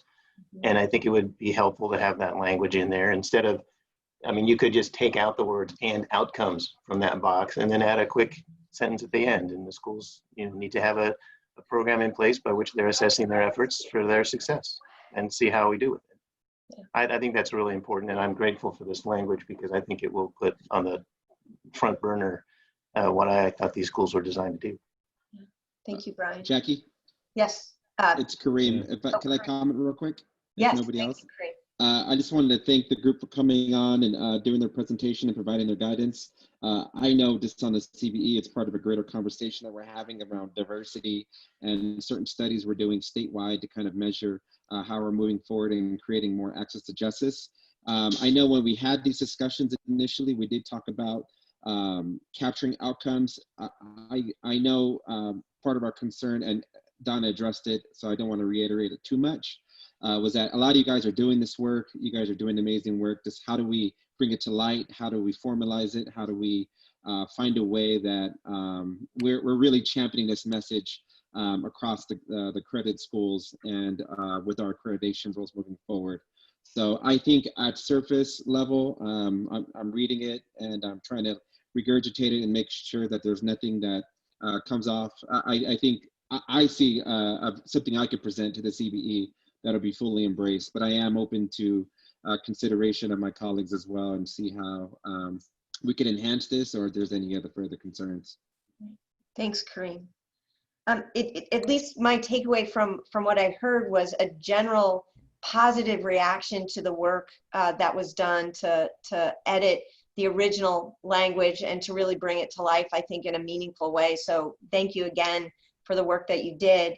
And that we might just want to massage that one section regarding the outcomes piece and I think it's just maybe some slight, Brian, I think or maybe it was Greg, maybe it was Jay, I can't remember, who just suggested taking out the word outcomes, but then to leave the assessment or measurement language in at that last sentence so that it really puts the emphasis on assessing the work that we're doing rather than necessarily a particular outcome. I don't know whether that would solve for it, but it's a possibility to kind of take the pressure off the outcome piece and really put the focus on the assessment piece.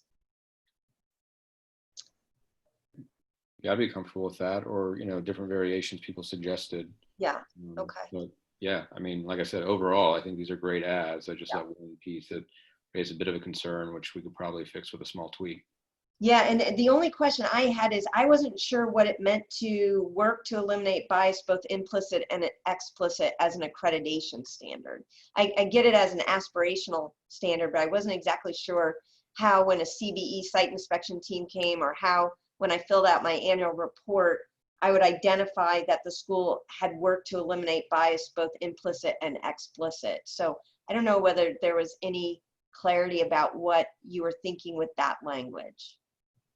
Really, it was primarily to make sure that this is something that's on the school's radar and that there is a policy in place and it's understood by the students and the faculty. You see the State Bar looking at this in a number of ways, including the continuing education required for attorneys once they are licensees as well. So that was the thinking there. Okay. So just so to be clear about that, Jackie, I'm sorry for jumping in, but in a school that had explicit outcomes that included training people on elimination of bias, and then of course the surrounding kind of infrastructure to support that behavior culturally within the school, that latter part is hard to demonstrate the first part is easy to demonstrate, Right. including the continuous assessment of it. So I think your point is well taken. How do we prove that second part? I guess I'm comfortable doing it as long as the rule says we have to have a policy in place or a practice in place with that goal in mind. Mm-hmm. You know, I'm comfortable proving that I've got a policy and a program and a learning outcomes and the rest of that stuff. As long as it's narrowly drawn that way, I think we can actually do it in the accreditation context. Okay, all right. Yep, other, Jay, you Yeah, got. I just have one. Oh, sorry. Jay used the appropriately as a raised hand. So Jay, you win. Thank you. I was just going to echo what Greg was just saying. My interpretation of that was more of a programmatic educational requirement that somewhere within your curriculum, there has to be a discussion, assessment of that implicit and explicit bias. And most likely, I would think within your professional responsibility course. All right, great. Okay, Kareem? Yeah, sorry. For some reason, there's no button to raise my hand. I think it was removed from my features. I believe that might have been Mr. Brandis's doing. Just kidding. I just had a quick clarification question for the deans regarding whether this is me wondering from a training standpoint. Do you guys require your professors or your staff to undergo implicit and explicit bias trainings or any culturally diverse? Yeah, great question, Kareem. So we do have that kind of like more of a cultural competency conversation at the start of each semester with our faculty who are teaching. So that's part of what we do as a faculty development piece. And include in that the implicit bias that occurs in grading or in the classroom, et cetera. So that's part of what we do, but I don't know, and Brian, you have? I just want to say this is one of the reasons I really like this language and this rule being created this way is so that as part of my in-service, I can include implicit bias training, explicit bias training, which are really easy to take online these days. So there's really no excuse for not having a policy that we can prove we've complied with. It's just the issue like Greg Brandis was raising, you know, how do we know how well it's working? That's a lot more difficult to tell. Yeah. Great, okay. Okay, I do see that if the committee is done, and I'm sensitive that lunch is 4 minutes away, but I do see that we have a public member who would like to make a comment. So Mitch Winnick has his hand up. Oh, sorry, I have to enable him to speak. Yeah. There you go. Okay, thank you. I just had a quick question on page 42, part B. And I just wanted to make sure we intended in this one, if you put a couple of these comments together, that you have practices, systematic practices in place to recruit faculty and senior administrative staff. I'm 100% on board with all the student-based language that you guys discussed. Absolutely on the training that Brian just brought up. But it's a slightly different rule when you start dictating things that could be enforceable by labor contract and employment contract when you say, well, what do I have to do when I want to replace a dean or a faculty member? Must I show that I have a systemic practice where I actively recruited for diversity? Not that, of course, we'd be against doing that, but keep in mind, some of us are from very small rural towns. And that could, if a potential employee came back and said, you didn't actually enact an active practice to pursue and recruit diverse upper management or faculty. So again, it's more a question, not a statement, but I could see someone using this to try to impose a legal liability on our administrative hiring practices And I just want to make sure that's the intent here versus just the other conversation, which is making sure cultural competency is trained, making sure there's no active behavior that's biased, or all of those things. So I think those are two very different things. So I'll just put that out there as a question. That's all I want to think. Thank you. Thank you, Mitch. Okay, so just other than kind of clarifying that outcome focus versus assessment, and that continuous loop of improvement, or work towards continuous loop of improvement, I think it seems as if the committee as a whole feels really positively about what was brought forward with these changes. And again, I want to extend my thanks for the work that went into crafting them, being sensitive to the role that we play in helping diversify the profession here in California, and really making it an emphasis of what we do in a really deliberate way. So thank you again. And I know that we are at the breaking point, literally and maybe figuratively, since we haven't had a break yet, and some may need to go to the bathroom. So as I understand it, and Natalie, correct me if I'm wrong, we're breaking at 12:30 to return at 1 p.m. That is what is tentatively set, depending on if you feel that we have wrapped up the section. We do have a certain flexibility if you need to wrap something up. Unless there's any further comments on this particular provision, I think it's a good place for us to stop. So those of us that are the COAF folks, we can bow out at this point. We're not being expected to come back in a half hour, right? And I just want to pause for a moment, Donna, because I see Greg Brandis has his hand up. So, yeah. Pretty soon, Kareem's going to shut that feature off for me as well. No, I just wanted to note that this section, I think, to Dean Winnick's point, this section also uses the word outcomes in that same context. Yeah. And so I would suggest we add the same note here, that it's not an outcome that has to be achieved at a certain level. That is, we're going to have to establish a certain level of success on.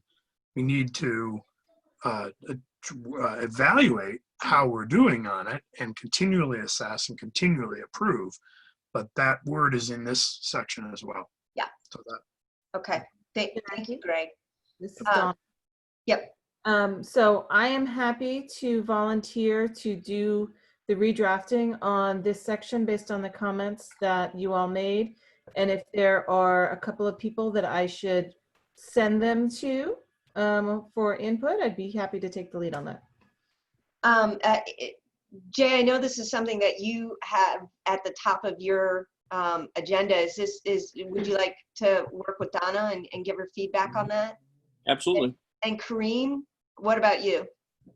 Yeah, even though Jay is very qualified, I wouldn't mind, but I trust Jay too. So. Oh yeah, no, whatever moves it along faster. Yeah, always good to get, I think, at least two outside perspectives. So great. Okay, fantastic. Thank you, Donna. Absolutely. I didn't know you were available to delegate to, so I'm just making note of that for our afternoon session. I'll volunteer when I'm available. Okay. All right. So why don't we adjourn the meeting until 1:30? Is it expected, Natalie, for us to just mute our things but stay on? We will keep the meeting open with a sign announcing that it's lunchtime. You may log off and log back on, or stay on, muting yourself and turning off your video, unless you'd like to share your lunch experience with us. Okay. Thank you, everyone. We'll see you back here at 1 p.m. Thank you for having us. Thank you all. Thank you. Thank you. Thank you, COAF Working Group. You are welcome.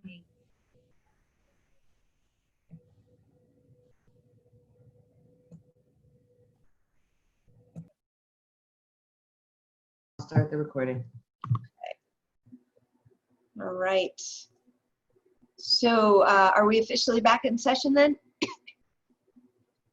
Wonderful. So thank you everyone for the work that you did this morning. I think we got through, excuse me, some major issues that we needed to resolve that I think will inform what we're going to do going forward. What I wanted to do this afternoon is continue on our March plan. which is to move into the substantial compliance rule next, which is 4.105P.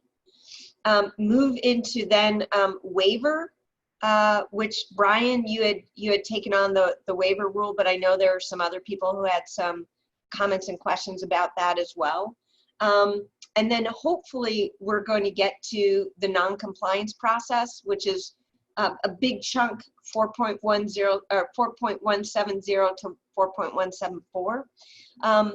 Again, some of these are brand new to the rules. So unlike the kind of subsection 4.160, which is really a lot of kind of reshuffling some of the guidelines and making decisions about the guidelines and what should go into the rule, these are actually rules that are new to us. And so probably deserve a little bit more attention, both in this meeting and then perhaps finding some consensus and revisiting in June to make sure that we're comfortable with them.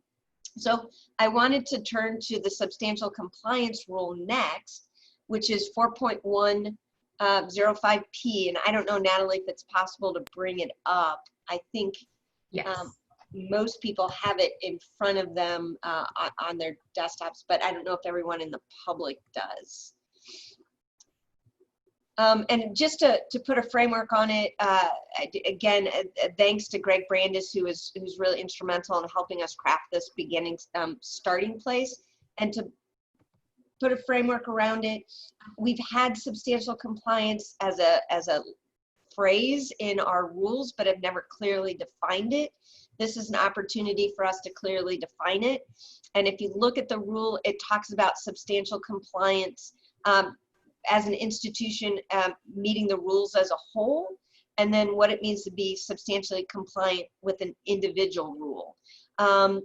Noting that certain rules there is no kind of substantial compliance with the NPR or substantial compliance with kind of cutting and pasting a particular phrase that we need to have on our website around the bar exam or something like that, but that other rules might lend themselves to substantial compliance where accreditation is still in place and we're working towards making it a reality. So there are some variations in P1, which is substantial compliance for the institution as a whole with all of the rules. And I'll note just one kind of edit that came out altogether from the original rule, which was really that last phrase, in a substantially compliant, let me see if I'm not seeing it here.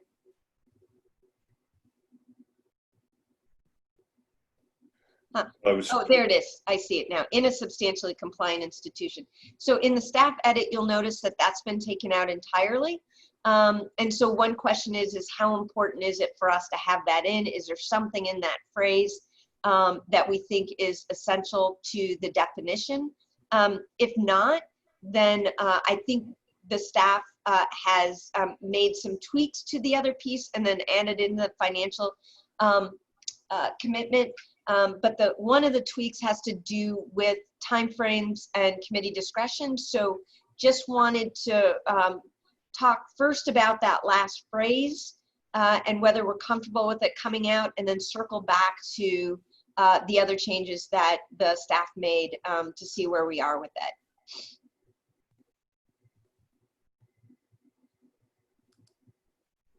Yeah, Brian. I promise I was following along, but I still don't know what last phrase you're talking about. Oh, right here, it's all in, if you look in the red section.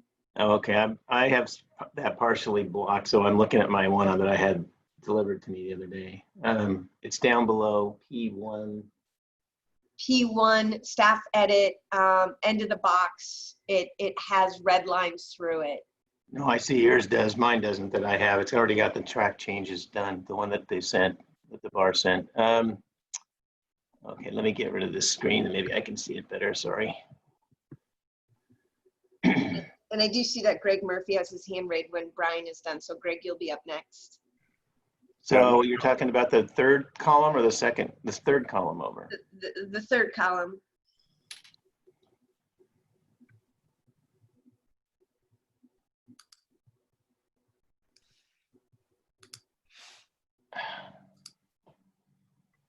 And Brian, do you mind if while you're reading that, I turn? I'm still not sure which one I'm supposed to be reading. I'm sorry.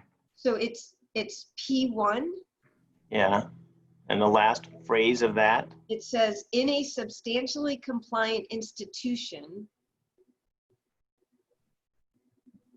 There, it's highlighted in blue now. Okay, thank you. Oh, it's all lined out. Okay. Right. It's been crossed out by the staff. All right. It was in the original. Okay, thank you. I'm done.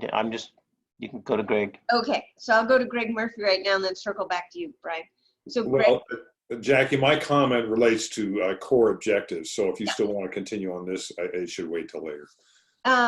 Okay, did anyone have a problem with that being edited out? Greg Brandis. Well, as I'm the one who wrote it initially, I should at least speak to the question of it.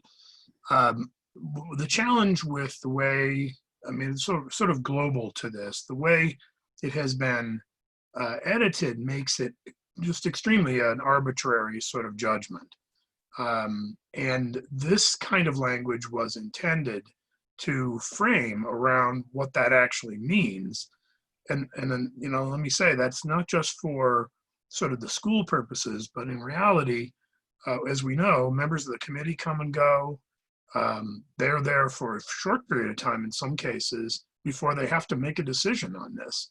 And so the more descriptively we can explain what is actually meant by that phrase, the better, at least in my view of it, from purely mechanical things, but also from the standpoint of schools knowing what's expected of them. So I think there are important reasons to be a little bit more descriptive than merely allowing it to be a, you know, kind of a discretionary matter. That said, I mean, I can appreciate that perhaps that language is too confining or needs to be adjusted in some fashion. Maybe it isn't strong enough. I'm not sure quite what the objection to it was.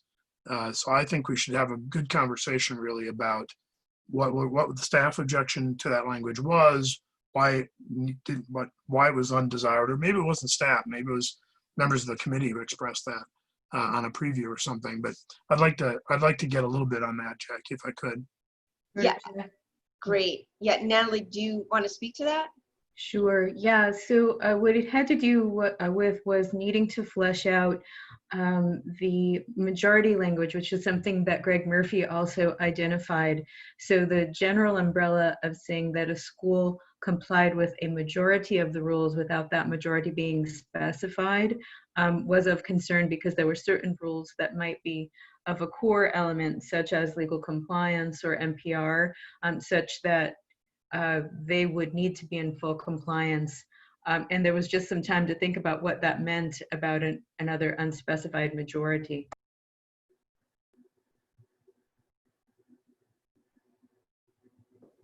Okay, so I have a solution to that. The as yet undrafted 4.102C represents the standards that the State Bar will continue to monitor on schools that are already accredited elsewhere. Would that list correspond to the core requirements list? I think that would make good sense. So one way to draft this would be to refer to that section as that the school is in full compliance with those, and substantial compliance with everything else is permissible to be in substantial compliance. One of the challenges you have with a rule like this is that there are so many standards. So if you are trying to make a subjective judgment, honestly, I don't know how you really do that in any kind of fair way, because there's so many different standards. So I think it would help with clarity, which is my point after all, a lot, if we were able to say, these are the ones you have to, and then everything else is fair game, as long as you can demonstrate that you're making progress on those things.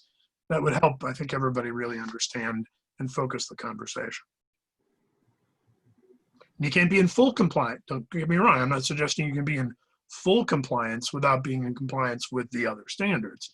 But if you can be in substantial compliance by complying with these plus some of the others, and that's good enough, then that would make a lot of sense.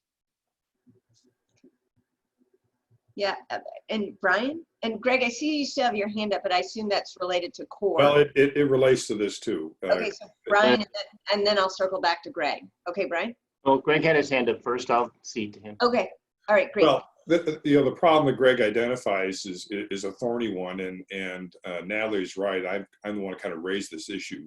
If I just give you a little bit of background, may put it in context, it may be helpful to the group as a whole, and I have a suggestion to make. Back in the 2000s, when I chaired the ABA Law School Accreditation Committee, if the school was out of compliance and did not bring itself into compliance with any single standard, they would not necessarily remain on a list of approved schools. No, in fact, no school was ever removed because there was a dawning realization that there are standards, or in this case, there are rules and there are rules. And so eventually what happened is that the council got to the point where it said, look, we're going to identify the critical standards. And I'm using core as language that I think I suggested to Natalie.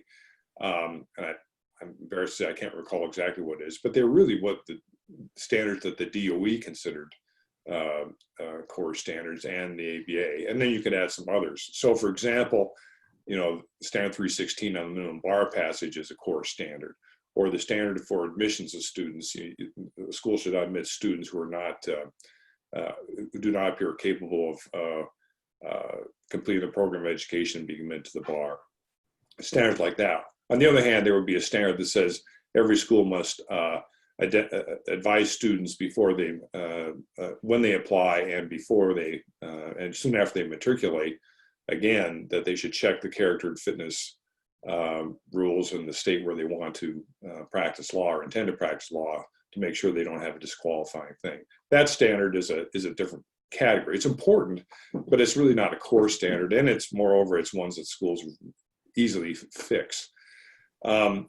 So, I think the group should make an effort, this goes back to what Greg was saying, is to identify what are the core standards that the group thinks. And in that regard, I know we're going to circle back to 160, but we stayed there's a rule at the outset that says the purposes of accreditation. It seems to me that the standards that may relate directly to those purposes ought to be, or most core standards.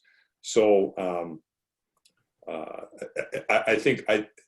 I guess my overall comment is we should really decide which ones we should recommend as the core standards the school ought to comply with. Otherwise, it will not receive a provisional approval, or stands in danger of having its accreditation removed. And I think unless you do that, you run the risk that Greg identified earlier, which is it gets to be a bit arbitrary in terms of enforcement, and that you really want to avoid. Does that make sense? I don't know. I see some nods or heads nodding, but. They know, great context. Thanks, Greg. And then Brian, follow-up? Yes, thank you.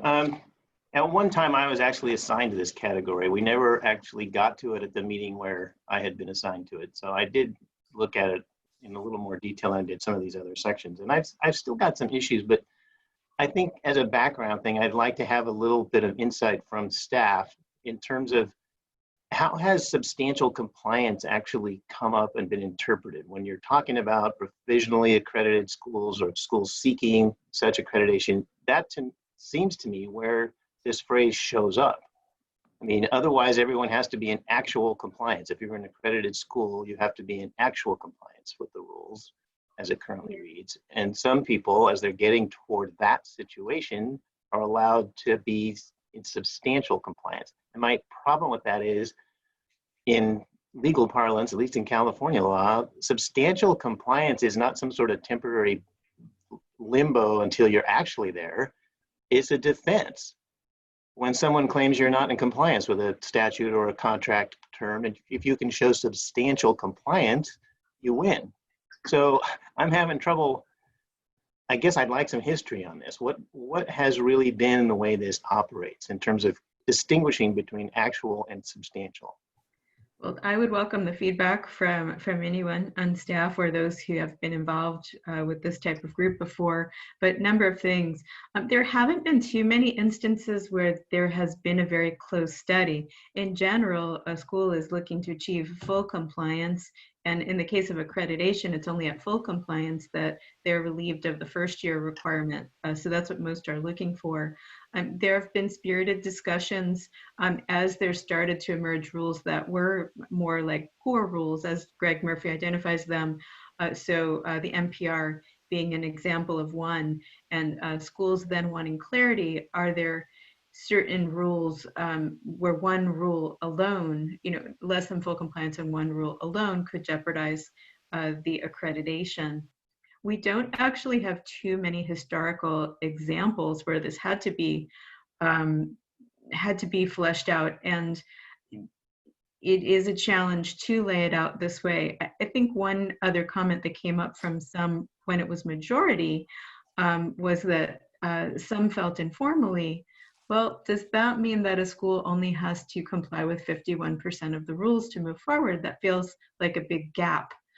So it's really just trying to give the schools notice, although I think this category may be infrequently used, only likely on the margin of a school moving backwards for some reason. I think, thank you for that. And I'm just, that's why I wanted to know, because it seems it's quite complicated, at least in my limited exposure to what substantial compliance has been used for in the law before I read any of these rules. And it seems to me we could clearly identify what are the core things that have to happen no matter what. You have to actually comply with A, B, C, D, like people have already said. And I think that's an important thing to do, not just for the blank that we talked about early on, but for this purpose too. And I'm concerned that substantial compliance as a legal doctrine is basically thrown out the window in terms of being a way to justify or satisfy a rule. And the way it's defined, it's basically if you comply with the reasonable objectives of the statute or the provision, you substantially complied, even if you don't come to the letter of the law. So we don't have that right now. We're basically, all the schools don't have that as a defense. It's basically a way to postpone the requirement to actually comply. Well, as a practical matter, after inspections, sometimes there are mandatory or suggested recommendations, and generally they're minimal in nature. The schools often address any compliance gaps before the inspection is over, or generally within about a 6-month period before the next annual report, and they report in that annual report. And we've sometimes gotten the question about at what point would the committee feel that something had gone over the line, and that level of remediation or cure would not be enough. And so that's another thing that's being thought about here, though for the most part, schools take those seriously and solve them. Well, yeah, I would agree with all that. I don't think I'm saying anything inconsistent with that. I guess I'm just concerned about the language itself, where it comes up in our rules, and a definition that we're giving it that is not the definition that you find just in California law in general for this kind of term. But if we still all need to do that, and I have to defer to the folks who are seeking provisional accreditation, that's where it comes up. I'm not in that group. I haven't studied those issues.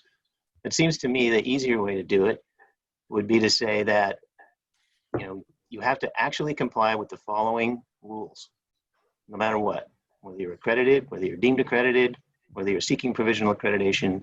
These are the core principles and values and rules of this committee and this organization that you must follow. And after that, we put the rules in place, and the use of substantial compliance as it already exists in the law should be sufficient. And if the state bar or the committee of bar examiners thinks, no, you haven't, it's their judgment. That's true. I'm happy to defer to that. I just think we need a legal definition that's consistent with one that's already out there. And then I will stop talking. And thank you, Brian. And just to make sure that I understand, because I understand what you're saying, and I do want to make a distinction between the definition that we're looking up there and the one under 2, which is actual substantial compliance as it relates to an individualized rule. So there is a slightly different definition applied to both. So I just wanted to see if I can synthesize what is being said here. One is, Greg Brandis, you started out with the idea that once we kind of nail down that 4.102C drafting and identify those core rules, that we could insert that into this as substantial compliance would mean actual compliance with these core rules, and then a demonstrated capacity and intent to operate in full compliance with the other rules within a time frame, but we haven't gotten to that language. Is that what you were suggesting as the kind of amended language? Yes, and so that would address 4.105P1, right? Yes. Yes. That's the first section which covers the definition of substantial compliance as an institution overall. Right. And certainly kind of breaking it that way would give us the chance to decide which things are core, and then, and again, just in terms of our process, which things are core, and then what is not so core, we would be able to set aside and say, well, the school has to demonstrate that they have the capacity to get there, even though it's not necessarily there.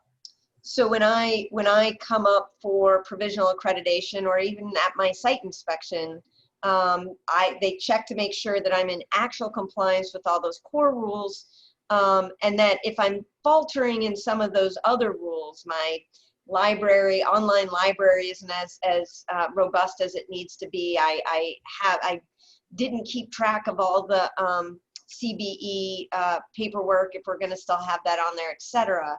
That wouldn't mean that I'm out of compliance. It would mean that I was in substantial compliance because I've got the core rules met and I have the intent and the capacity to actually move those things into full compliance within a designated time frame. Okay.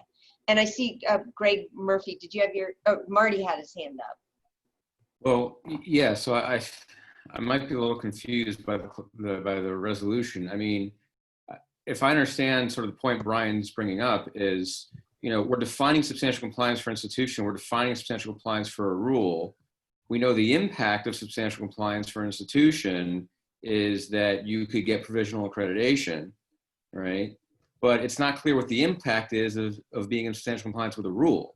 If you're in substantial compliance with a rule, does that mean that, you know, assuming it's not one of the core rules, if you're in substantial compliance with those other rules, are you in compliance, right? Meaning, for example, if your online library has to have X, Y, and Z, and I have X and Y, right, and I'm on the way to getting Z, does that mean that I'm in substantial compliance, therefore I am in compliance? I think that's what Brian's getting to, right, is what is the definition of being in compliance? And I guess the further question is that we don't really define what the consequence of being in substantial compliance versus full compliance with a given rule is. I know what the consequences for being substantial versus full compliance for institution. I can either get provisional or full accreditation. If I'm already in an accredited school and I'm only in substantial compliance with, you know, certain rules 8, 9, and 10, does that have any impact? Right? I guess the impact would be, do I need to come back in full compliance, or can I just coast where I am? And can I piggyback on that also? Sorry, I noticed that there's also an idea here, a notion that the substantial compliance is also for a temporary period.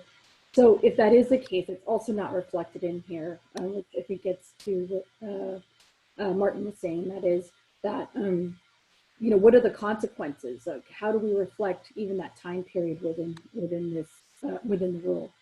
Yeah, and at least as I understood when I was reading it, within a time frame specified by the committee would indicate that the committee would say, I've got 6 months to get my library up to standards or whatever, and I would have to report back. But it's that's how I read it. If we need to clarify that, then that's important. Greg Brandis? Well, but so sorry, just to follow up on that, to clarify the point. I mean, that is in part 1, but in part 2, which talks about substantial compliance for a rule, it kind of begs the question, right? If it's something you need to move from substantial compliance to full, maybe we want a time frame in there. If we're saying substantial compliance is compliance, it would make sense that there would be no time frame. Okay, thank you. Yeah, Greg? Okay, so there's 2 things that are challenging here. One is 4.105 is the definition section, right? So we've gone beyond in the conversation, we've gone beyond defining, and we're into consequences. Mm-hmm. Part of that is just the nature of the way this is drafted. I think we probably ultimately want to move a lot of that more complicated stuff into some other section. And it already exists in some other sections that we're going to talk about next, Yeah. which is the 4.170 stuff. Right. That's where substantial compliance is part of a standard over and over again. Yeah. So we're defining here, and the consequences and stuff are elsewhere. So, you know, when we get there, I guess that helps. But I guess one comment would be, Marty, to your point about 4.105 P2, this is about helping the committee.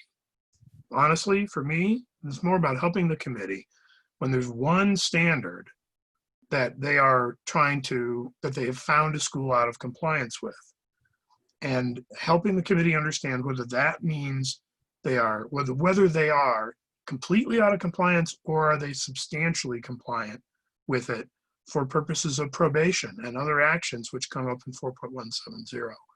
So that's the issue with number 2 there. And I think it's a likely scenario where one of these things somebody will be out of compliance with, and then the committee might be wanting to take action. But I think we want everybody to understand exactly what that means. So that's what this was intending to do. Yeah, thanks, Greg. I think that's a helpful clarification that what we're doing is defining here. So when it shows up in other rules especially in the ones we're going to look at in a little bit, there's a reference point for the committee to go back to and understand what that phrase means. Greg Murphy, I see your hands up. Well, I was going to add to that well, let me back up. I think Martin identifies a real problem is that we don't want to have definitions in here that are different than what a California law is with respect to a concept. So we may have to come up with some other language for it.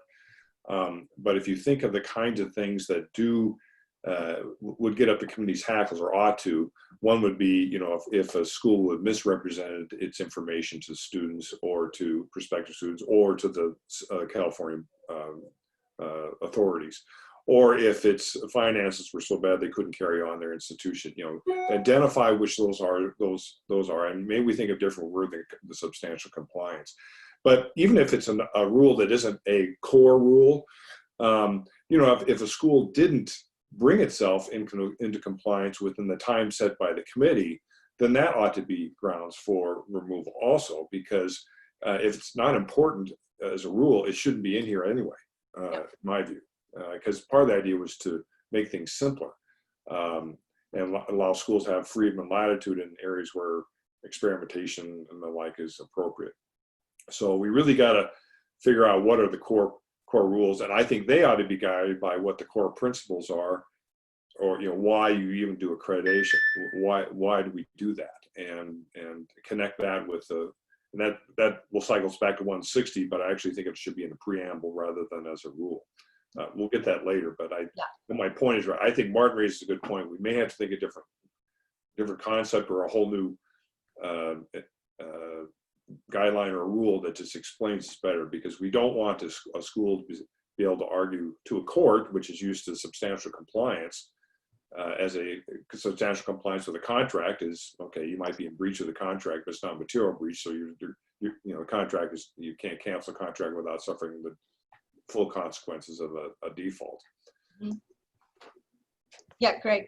Jackie, just a quick thing. I absolutely agree. If we can move away from that language, that's the language that's been around for a long time in these various spots. We have to figure out what that other concept is, but it would be a lot simpler for everybody if it was something new and something that doesn't have a secondary meaning, whatever that is. Yeah, and Brian, I really appreciate you raising that, because I think it will move us into a more creative space in terms of not necessarily relying on past language. This is an opportunity for us to define it in a way that makes sense for what we're trying to accomplish. Yeah, Brian. Well, and just to keep a note in mind on doing that, you know, even the rule as it exists in California law now is, you know, substantial compliance may be a defense unless the particular contract or statute that you're operating under has specified that actual compliance has to occur. Right, so we can still do all of that in these rules. I just, like I said, and I'm glad it's resonating, but I think the phrase needs to change.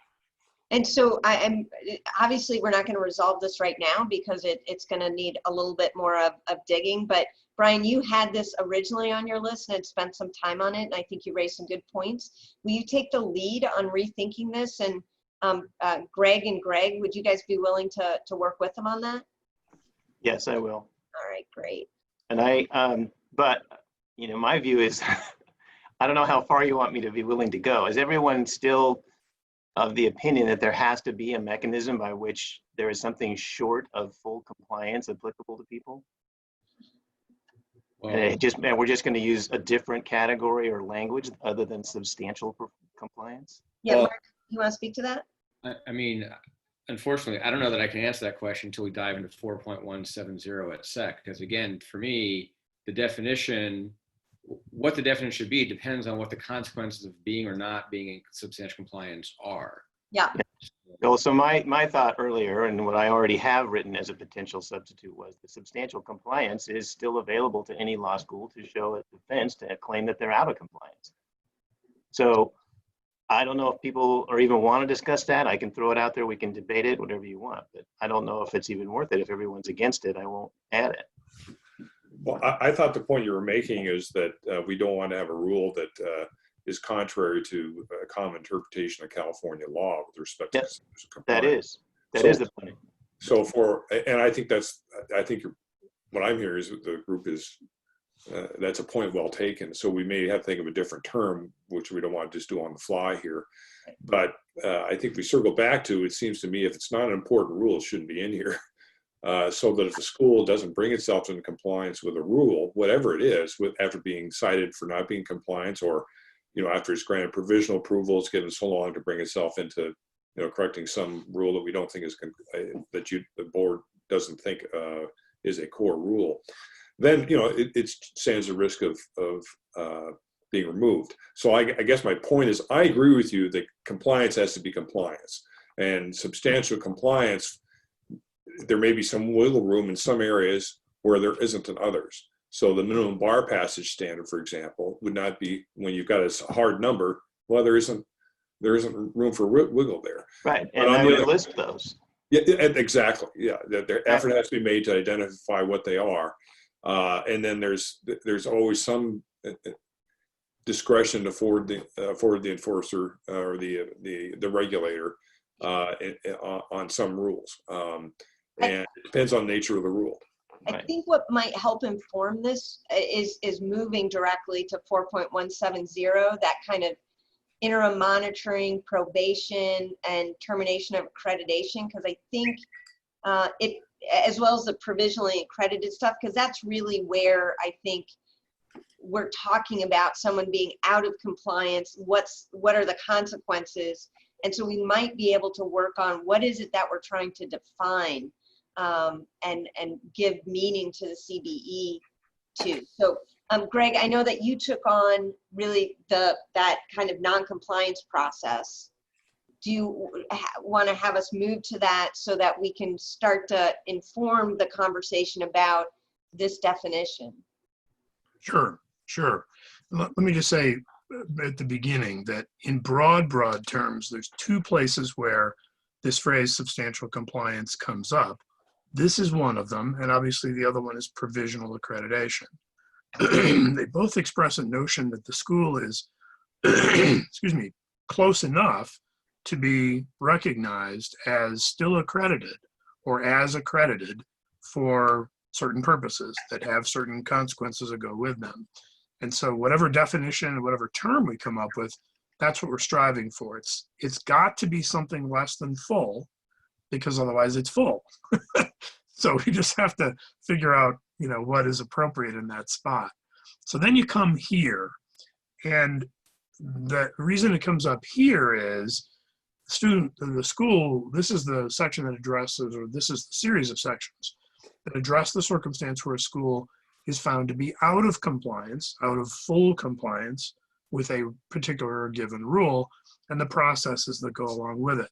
So it begins with a decision by the committee that the school is out of compliance, not clear whether that means an individual rule or all rules.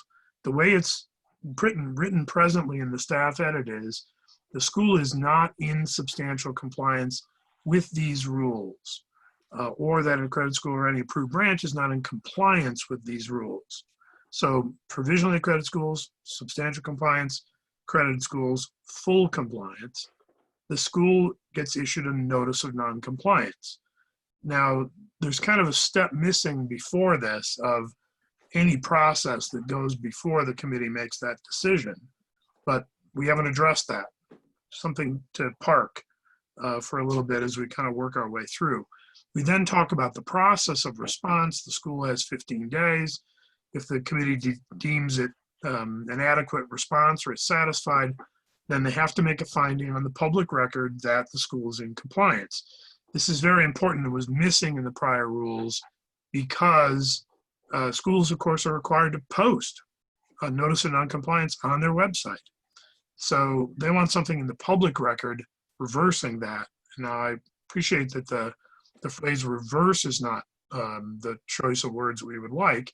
That's fine as long as there's some means by which the school can demonstrate that that's no longer the case. Not only just taking it off the website, but something affirmative they can hand to people who may have concerns. And you go to B2, and B2 is what happens when the committee is not satisfied. Now, this, of course, is the place where the present drafts really do not agree. The most recent revision by the staff takes a more, I guess you could say, a more hardline approach to it than the drafting that was originally done. And so we've got some talking, I think, to do around that in 4.170 about next steps. So there are certain issues here. For example, in the law, in the rules presently, the State Bar is required to conduct an inspection of schools that it finds finds non-compliant and issues a notice of non-compliance. The most recent draft removes that requirement from the bar as a responsibility of the bar. The structure that's created for handling the process, the decision matrix, essentially, that the Committee of Bar Examiners has, is three things. They can decide to place the school on something called interim monitoring, and Greg Murphy will probably appreciate where that came from, because that's a concept the ABA has been using, in particular with respect to the minimum bar pass rates, but other standards as well, really the admission standards as well, recently, or probation, or termination of accreditation. And this language says the committee can choose just any one of those. So we might want to talk a little bit about under what circumstances one or another of those is appropriate. Again, to sort of guide the decision making so it isn't something kind of decided at the end. And I'll stop there, Jackie, because it seems like that's a lot. Yeah, well, I mean, there's certainly a lot to discuss between the various changes, but I think the framework was helpful because, I mean, one thing that we really didn't have in the current rules and guidelines was flexibility for the CBE to kind of recognize that there could be gradations of responses to a school that might be out of compliance, and that out of compliance could require just interim monitoring. There might be an opportunity for a probationary period, which does exist right now. And then there's obviously the loss of accreditation. So the interim monitoring is providing a little bit more flexibility. And in my mind, it does speak once again to that idea of core rules versus kind of those other rules that we find important but not core. Interim monitoring to make sure the library is up to snuff might be appropriate, whereas interim monitoring for financial irregularities may not be the most appropriate step. So I don't know, because I wanted to kind of go there to inform what we were just talking about that idea of substantial compliance and actual compliance, and the difference between it as it relates to provisional versus fully accredited schools. Does this help people kind of see the context in which that's being defined?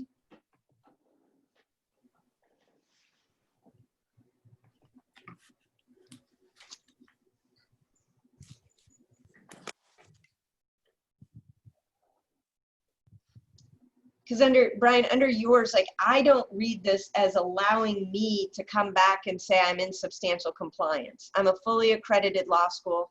The requirements are that I'm actually, or I have, at least the way that it's written right now, that I'm in compliance, not that I'm in substantial compliance.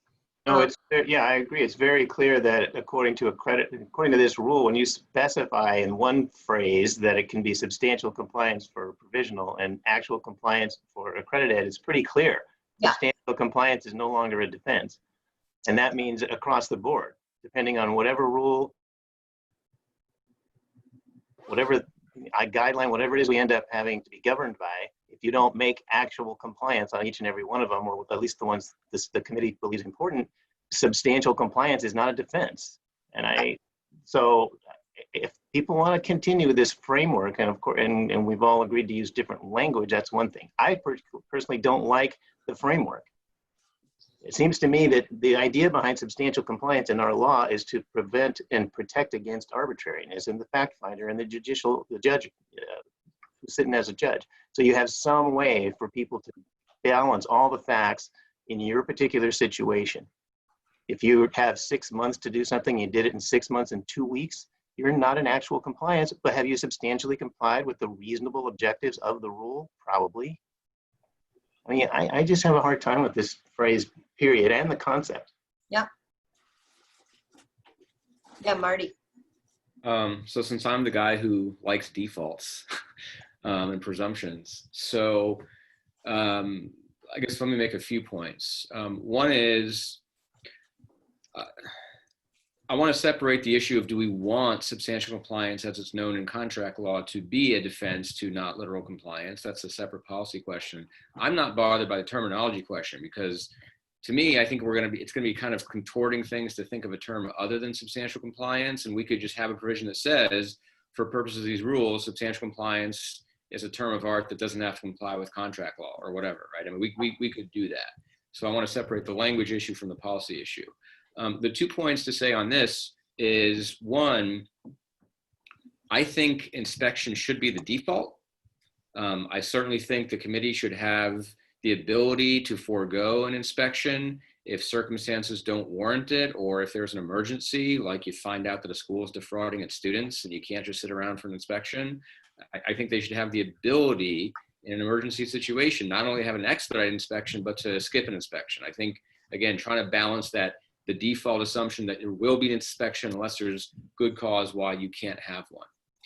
And the other thing I would say, and I'm sorry if this complicates things, but we may want to think about creating defaults for sanctions, right? Saying that if a school is in full compliance with core rules and is only in substantial compliance with non-core rules, presumptively, interim monitoring is the appropriate sanction, right? And if they're out of compliance with, if they're not even in substantial compliance with non-core rules, then maybe probation is the default appropriate thing. And if they're out of compliance with core rules, not even substantial compliance, but they're totally out of compliance with core rules, maybe, probation or termination is the appropriate thing. I haven't worked it out in my head, but, if we can't solve this conceptual logjam, maybe we just break it by saying, well, look, if we're worried about, potential arbitrary outcomes, let's set defaults about what the expected outcomes are in different types of situations. And then if you want to deviate from that, you got to be able to justify it.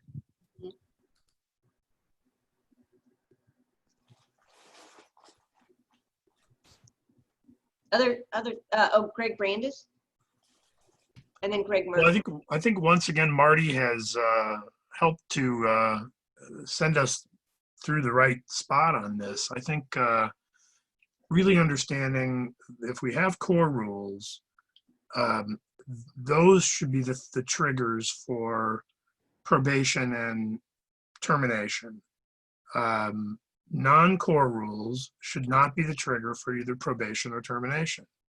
Unless the school refuses to comply with a directive. Exactly. So I'd be in favor of a redraft of this kind of around that idea. I'd also like to hear what staff's reaction is to that idea. obviously the committee may feel strongly one way or another, but again, I keep coming back to, I've talked to enough community members over the years that say, you know, we don't have any experience with this. We don't know how this works.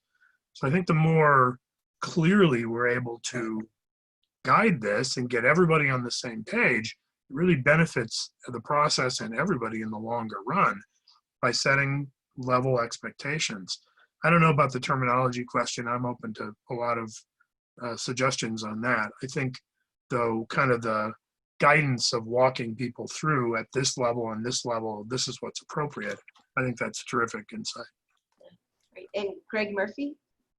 Yeah, just a word about interim monitoring. It's been suggested that that's some kind of sanction or something like that applies in the ABA. That's not what it is. The fact of the matter is that over time, with the increasing ability to communicate and exchange data, it was recognized that the old path of once every 7 years having a site inspection, and then if you pass all the tests, you were on approval for another 7 years, and nobody took a look at you. Well, things happen in 7 years, and so interim monitoring. All schools, in a sense, are interim monitored. You know, but what is colloquially what happens is that the schools that trigger certain flags, you know, their bar passage rates declining, their finances are declining, their LSAT scores and GPA scores on the admitted class are declining, red flags. And then there's a committee that looks at them and say, well, do we need to write a letter to the school before they really get into trouble? Say, hey, what's going on here? Tell us what's happening. That's what interim monitoring is about, is to try to catch schools before they really do fall off the cliff, if you can, and call their attention to it. So it's not so much a sanction, it's just that the organization is paying attention to what's going on. And like I say, it's driven by two things: the ability to transfer data and information more readily than in previous decades, and then the idea that let's try to address these problems before they become major problems. Thanks, Greg. And it seems like we implicitly have it in some ways. The CBE might tell a school, you know, report back to us in 3 months on and update us on how you've done with these recommendations from your site inspection report. And I think it's culturally it's there to a certain extent, but now we're formalizing it. But Greg Brandis? I just wanted to ask Greg Murphy the question. So that committee, when it considers this information it has to decide to write a letter or get more information, aren't they doing essentially what's in 4.105P2, which is they're looking at a sense of substantial compliance with regard to that particular rule and deciding to trigger interim monitoring based on that? Is that what they're doing? Yeah, well, it's not trigger interim monitoring. Interim monitoring is triggered when a school has one of the, I forgot the number of flags come up, which are typically related to those core, what the ABA considers its core standards. And when that happens, then a letter may be written to a school that says, hey, we notice, and this is by the staff, not by the committee, we notice that this piece of data it may raise some concerns. Please give us a response to what you're doing about it, or if you're aware of it and how you're addressing it. That's what triggers the interim monitoring, is when they follow compliance with, or it looks like they're in danger of falling out of compliance with one of the core rules.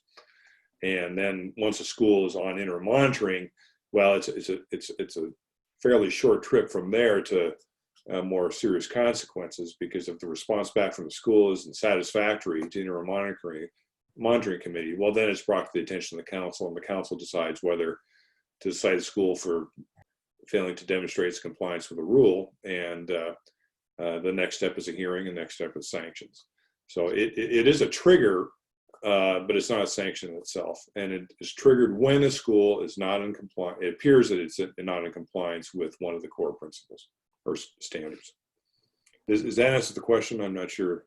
Well, yes. I mean, so I'm just trying to get my arms around, you know, when it gets started and why it gets started. And I think you said, it sounds like it gets started when it appears that a school is declining in its performance on a standard.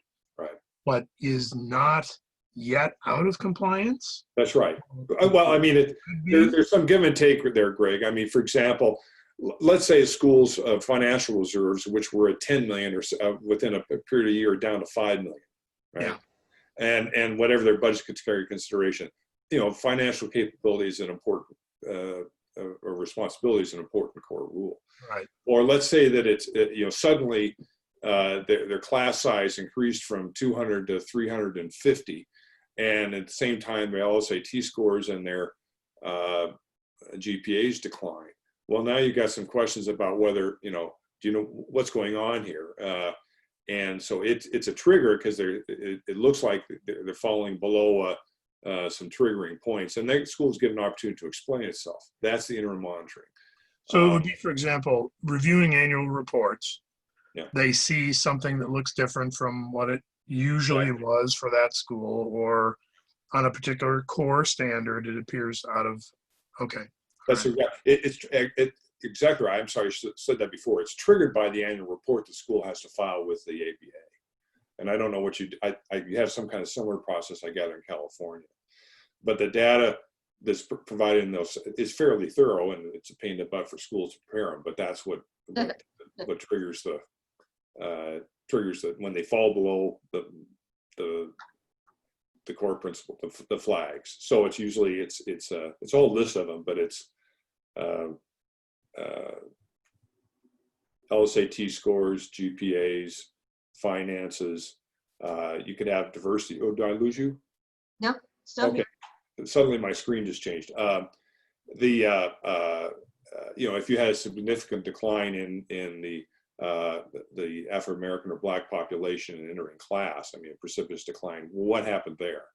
And because that's I don't think diversity is actually a core principle. Some people would argue it was, and it's been contended. But you know, and there's some measuring data there that raises the flag, and the school is asked to explain itself. And sometimes it satisfies, and sometimes it doesn't. I mean, I can think of, I won't say one school, but I'm currently serving on the interim monitoring committee. I'll be off the council come May, but we had a school where the financial data just that it was reported on the annual report, there had been some kind of mistake. We knew that the school's reserves were significantly higher than what had been reported. But it raised a flag for review by the interim monitoring committee because it had declined precipitously according to the data reported on the annual report. But the school satisfied us. Thanks, Greg. That's really helpful. So just seeing how it's so important to kind of connect different parts of the package of rules that we're creating. We've got Greg and Jay working together on kind of identifying those core rules that would apply to the deemed accredited schools as well as accredited schools.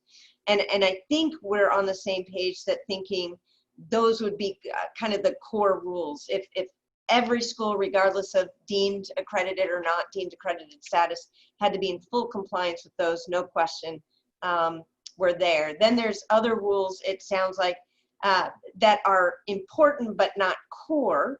And then that leads to where Marty was going, which is, does that, and I'm hesitating to use substantial compliance, but where consequences were going to be linked to out of compliance with the core rule leads to particular potential interim monitoring, probation triggers, termination triggers, and then out of compliance with a non-core rule would lead to different, perhaps less severe consequences unless they fail to comply.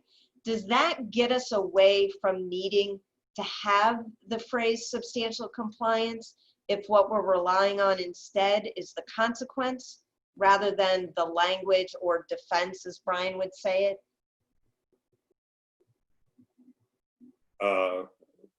It may. I have to sort through that. But I mean, Martin has made a good point, and we do not want to have rules that differ. I mean, we can definitionally change it, but it's just it's always a good idea to have your rules using the same phraseology as you can as a law generally, even if you can define a way out of it. But it's a difficult question, because then you have to make those questions. What are the core rules that you and you have to face that issue. Another point that should be made is that, you know, if a school, let's say a school fell below, let's say you decided that the minimum bar passage rate was a core principle, and let's say a school fell 1 or 2 points below that. It's not in compliance with the rule. Well, the reaction of the ABA would be, you've fallen below, you're not in compliance, you've got to submit a plan to demonstrate how you're going to bring yourself into compliance within a period of time. The DOE rules did require, until this last year, that a school, the accrediting agency had to require the school to bring itself into compliance within 2 years, right, without a good cause shown. Well, it typically takes a school more than 2 years to change its bar passage rate. So now the regulation requires a school to submit a reliable plan about how it's going to bring itself to compliance. So, you know, the idea here is that the regulator is supposed to exercise some reasonable judgment within some, but you do need some bright line rules along the way. Otherwise, you fall in this trap and never actually enforcing the rules and meeting the policy goals that they're intended to undergird in any event. I've talked too long on this topic, but it's not easy, because it does relate to consequences too. Yeah.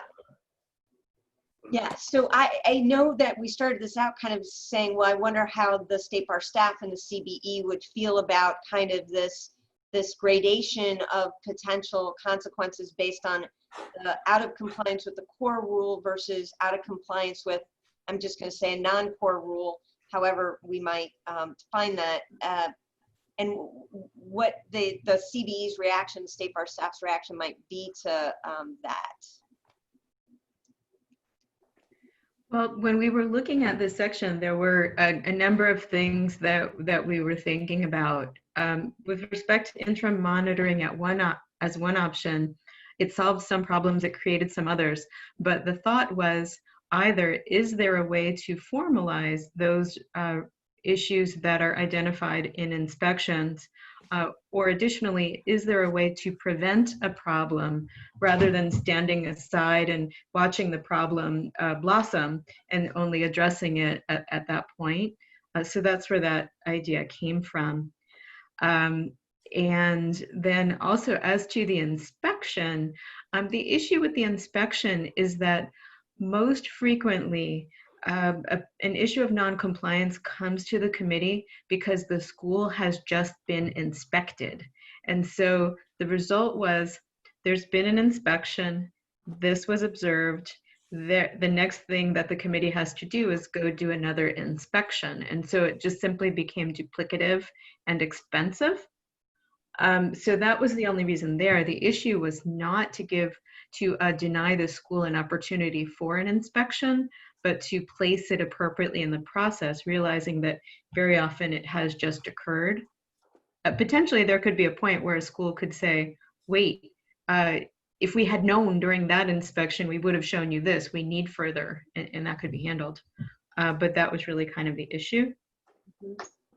And then further, having a clear timeline and having respect for the rules, so that a school may have many good intentions, but yet, if not in compliance with certain rules, does not maintain the accreditation, understanding that that's an expectation and what steps they need to take to maintain. So those were some of the things staff had in mind. Oh, and can I add also one thing about inspection itself? Given that we have so many new models of distance learning, the inspection, I think, needs to also get re-evaluated. Like, what does an inspection mean for those schools that, you know, are distance learning institutions? And, you know, inspection in that context is more about, you know, access to, you know, the behind the scenes portion of the operations of that school, or whatever the case is. So sorry, I have allergies. So I think that also needs to play out here too, is a definition or some context for what is inspection given the changing landscape for schools. Mm-hmm. Yeah, another inspection bump in the road that we had to think about and talk about is what happens when what you are inspecting is a value. And so the school is required to have a reserve of X dollars or an NPR of Y%. And there's a stipulation as to what that agreement is. What is the inspection? And so most recently it was interpreted to mean to give the school maximum opportunity to describe their plan to come into compliance because there was stipulation as to what the noncompliance was. Marty? I think Greg might have had his hand up first, Greg Brendis. Oh, sorry, Greg. Yeah. It's all right, I put it down. So that was very helpful. Thank you both for explaining kind of where that comes from. I think it sounds as though we're actually in a very close agreement about what we're trying to achieve, which is the school does have this, whatever that kind of opportunity is described as, to respond and provide that information and to have it considered in a formal way by the committee. Certainly, as you know, from a distance learning background, there would be no reason for you to have to come to the office in that setting. We would absolutely want to define it so that you have the data that you wanted. I don't think we have the right language. This is what I'm getting at. I don't think the language here is addressing what we're after. So I think we need to go back and really redo these sections with the stuff that we've talked about today, because it's a very different and I think better way of approaching it. Certainly, you know, the insight that it usually comes up in inspections. I did want to ask, the reason I put my hand up originally was to ask Natalie, the items that come out in those inspections that end up being addressed, those are things that you wouldn't know about from the annual report? Or are those things that have been in the annual report but no action is taken until after a regular inspection? Can you put a little bit of meat on those bones for us? You know, it could be either. I mean, it could be, there would be no reason to wait if something were noticed in the annual report or something were missing from the annual report. But you can get a fuller perspective when you're there on site. So And what the I'm biggest, getting at the is, biggest area that we would see is in the area of record keeping. So are there formal transcripts? Are there formal evaluations in the faculty files, things like that? A school may say that that is so, but then upon visiting the school, we wouldn't see that. And so that's one of the more common recommendations you would see, but no, there'd be no reason to wait if something was seen in an annual report. yeah. So again, I think we're all in the same spot about this. That this is the kind of stuff that we're talking about, like faculty evaluations. That's probably not going to be a core rule.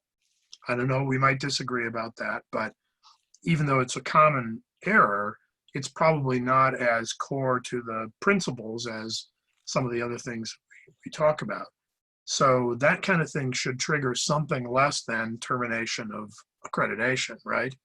It should be done perhaps without even a notice of non-compliance. It should be done by some kind of interim monitoring, as Greg has described it, Greg Murphy.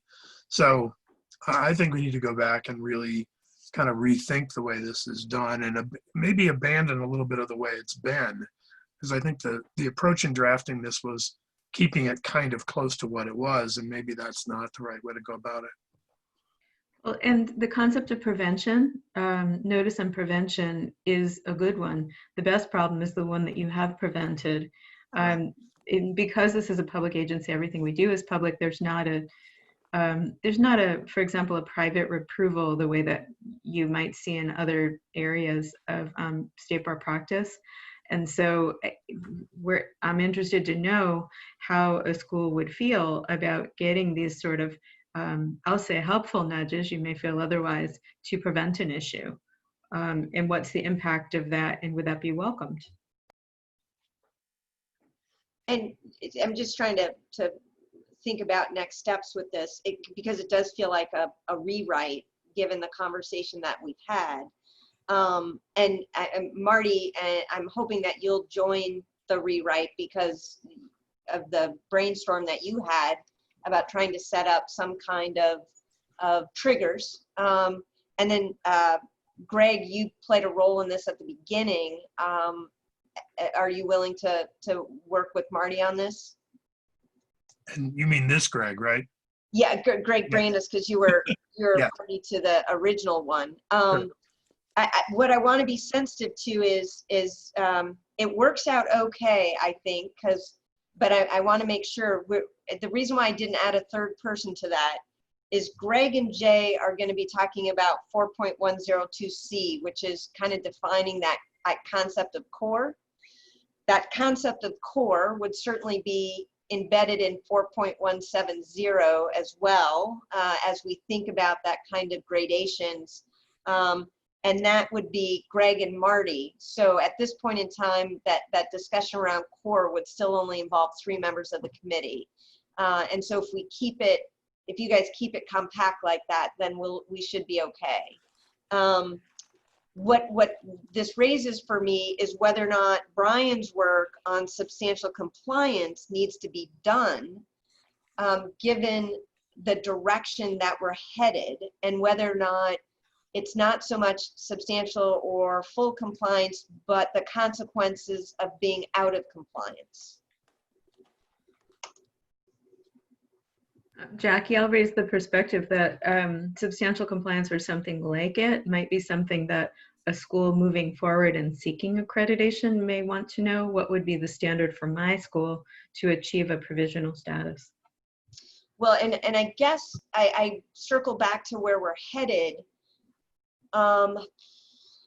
That would you say that, and I think this has been the approach, but you'll have to correct me if I'm wrong. If I'm seeking provisional accreditation, there's certain, no, it's written as just substantial compliance with the rules, right? There is no kind of core versus non-core kind of stuff. Would that same concept apply to provisional accreditation? You must have actual compliance with whatever we define as core. Potentially, yes. That's what I'm envisioning with what I was talking about. I have pretty much everything that I was going to do already done. So Okay. I can just give it to everybody or whoever you want me to send it to, and they can use it, talk to me more, whatever they want. And then it's not a lot of extra duplicative work for me if it turns out that it's not needed because something else is revised. But I think I'm happy to just share what I already had ready to go from the last meeting. And so why don't you send that to Natalie, and she can be the conduit so that we're not running Okay. afoul of anything. Thank you, Brian. Okay. So that means that definition piece, at least at this point, we'll kind of put to the side and really focus on the core, and then the 4.170 through, I think, 5.75 provisions. Do people think, Jay, we kind of haven't heard from you. Do you think this is a good direction to go? Yeah, I think the idea of the rewrite and starting from scratch is a good one, especially from the conversation. The conversation seems to evidence consensus, which is different from the writing, so I agree. Okay. All right. And Kareem, from the CBE perspective, anything jump out at you that we need to be aware of? I think Natalie covered a lot of it, but the rewrite I'm interested to review. Okay. I think it's best to have some more additional, it seems too broad at this point. So yeah. I look forward to the rewrite and kind of giving that guidance, especially as I'm going through site inspections and we're reviewing this on a continuing basis. I am interested to see what we develop. So just waiting to see what the team comes up with. All right. So thank you guys. I just think really substantive discussions that I think are going to make a better product. So I really appreciate the thought that you're putting into it and what you're raising. I'm hoping that we'll be able to get through maybe one more section. What's on our list next is kind of circle back to 4.160. We've already done D. Because that's what was the equity and inclusion conversation we had earlier, and Donna and Jay and Kareem are going to cement the language on that. And I'm hoping that in some of these sections, we might be able to find some ease in saying, yeah, we feel pretty good about the language. I think the consumer protection and transparency might be the easiest one, because it is very much pulled from our current rules and guidelines. I think the academic, the student success one, and the other one that I'm blanking on right here.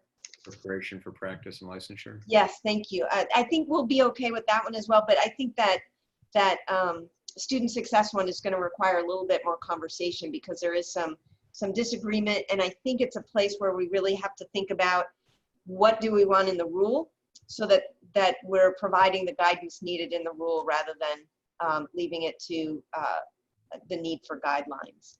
So just if we look at 4.160, specifically A, which is the consumer protection and transparency, just wanted to see whether anything jumped out. There were some state bar edits that in some ways seems not necessarily to change the substance, but I didn't want to assume that.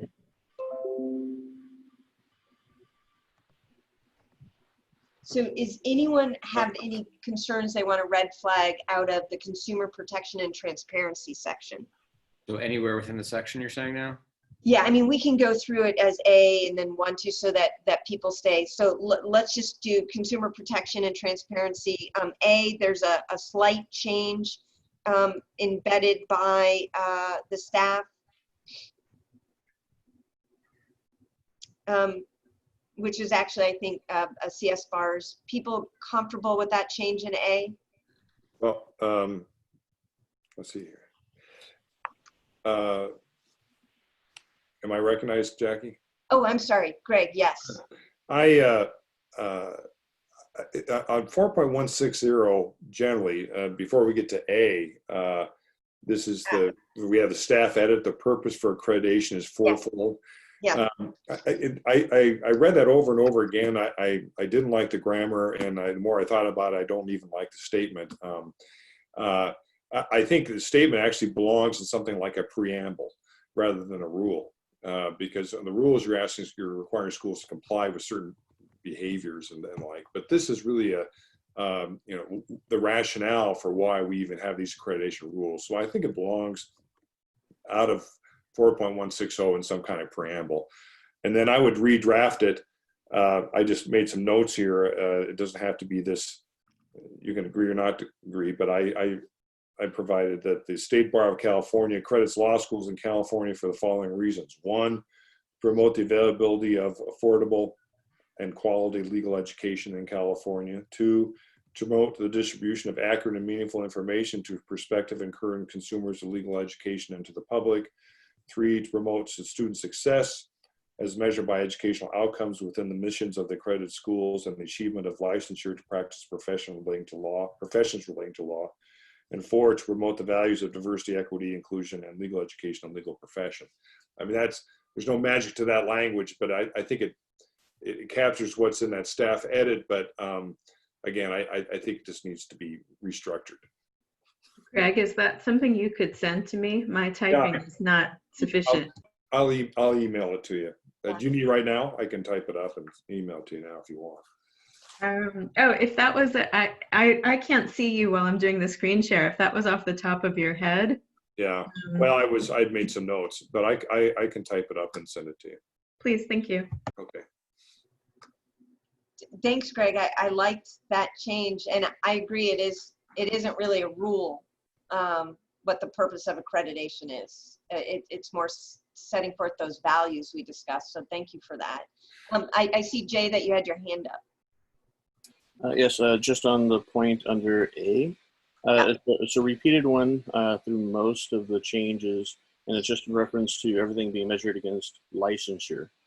And again, I don't know if that is the best measurement, licensure, especially in the context that we're preparing them for the California bar examination itself, not necessarily licensure, and there's other components to that. As an example, the moral character. And I just had 2 quick examples to give where I thought that was not a fair indication, because later we have proposed rules where we should not admit people unless we expect them to be licensed. And I know there's one situation where a Cal school was the first to have one of their grads as an undocumented immigrant in California to become a member of the California bar. Well, when that one person was admitted, there was not an expectation that they could be licensed. And that's why I think licensure would be a bad example. Another one that I was tangentially connected to, there was an applicant who was a convicted felon, second-degree murder 2 times, and served 20 years. Eventually, he didn't attend our school, but he did attend another law school, graduated, and is now a public defender and is contributing back to our society. But I think at the moment of admissions, would that person be licensed? I don't know. So I'd prefer if we can change some of that language. It's a very consistent language all the way through. Again, licensure examination, maybe. That's something we can have data on and report on. That's what we traditionally report on. So that was my first one. Should I stop there? All right. Yeah, people's reaction to that, I think, Jay, I appreciate you raising those points. Yeah, Greg Brandis? Well, we actually discussed this at the last meeting, and I guess the draft never caught up to it, but I absolutely agree, Jay, and I think that's where we ended up, too, in the conversation. So I absolutely would say that kind of standard is too specific for what the law school really is all about. So you shouldn't mislead people. That's one of the ones in there, certainly. But beyond that, I think it needs to be removed. All right. Thanks, Greg. Anyone else on, I know Jay has another point, but anyone else on that point about recrafting that language licensure to speak more to what we actually have control over? This is just staff question for clarity. Are you suggesting that the candidate's ability to pass the bar exam is not a measure, or are you looking at other things around it as well, like the moral character? I just want to make sure that we choose a word that makes sense for what the schools are trying to accomplish. Well, I think the agreed upon measure for everyone that I've heard repeatedly is bar passage, since we are able to acquire that data from the committee. And I think it is good transparency to publish that data as long as it does not expose someone due to a low count of being under 11, as we've discussed previously. Okay, thank you. That's helpful. And then Jay, you had another point or points? Sorry, I did have one thing to say on that. So, sorry, Marty. So when we talk about preparation for licensure, I know the phraseology is different places, but like in the above A, the 4.160, which is just sort of the preamble, right? We talk about preparation for licensure. I want to make sure we don't dilute there, that the point is that schools should be trying to prepare students not just to pass the bar, but to be competent and ethical practitioners once they become licensed. So I think your catch is a good one, but I want to make sure we don't sort of throw out the baby with the bathwater. No, definitely agreed. Yeah. Oh, no, go ahead, Jay. Yeah, definitely agreed. And again, it's just in the context of transparency, I think we have to have standardized numbers similar to a window sticker at a car dealership, or measuring and quantifying the same thing from school to school. So I think if we talk about bar passage, that's a good example, like a miles per gallon. And when we start talking about licensure, there could be other reasons for a lower licensure, or the school itself might even be able to acquire the data why that person is not licensed, since now they're an alum and have no obligation to contact us. Okay. Great. And Jay, you had some other points? Yeah, the second one is just going under point 2, disclosures. Again, the consumer disclosures. First one is just concerning the phrasing. Now it's under number 3, where the staff edited statement of bar examination restriction. Again, I just have a very recoiling reaction to that phrasing. As did I, yeah. And that, I was thinking, in just in context, it's more of a statement of CBE accreditation. Again, the CBE is only empowered to accredit schools in California, so it's a restriction on their accreditation.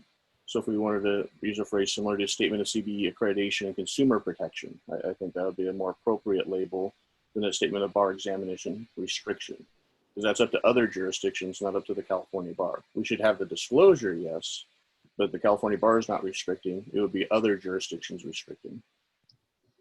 Yeah, and I was curious what led to that change, or at least that language, maybe not the change itself, but the language. Sure. Well, I can certainly tell you where that came from.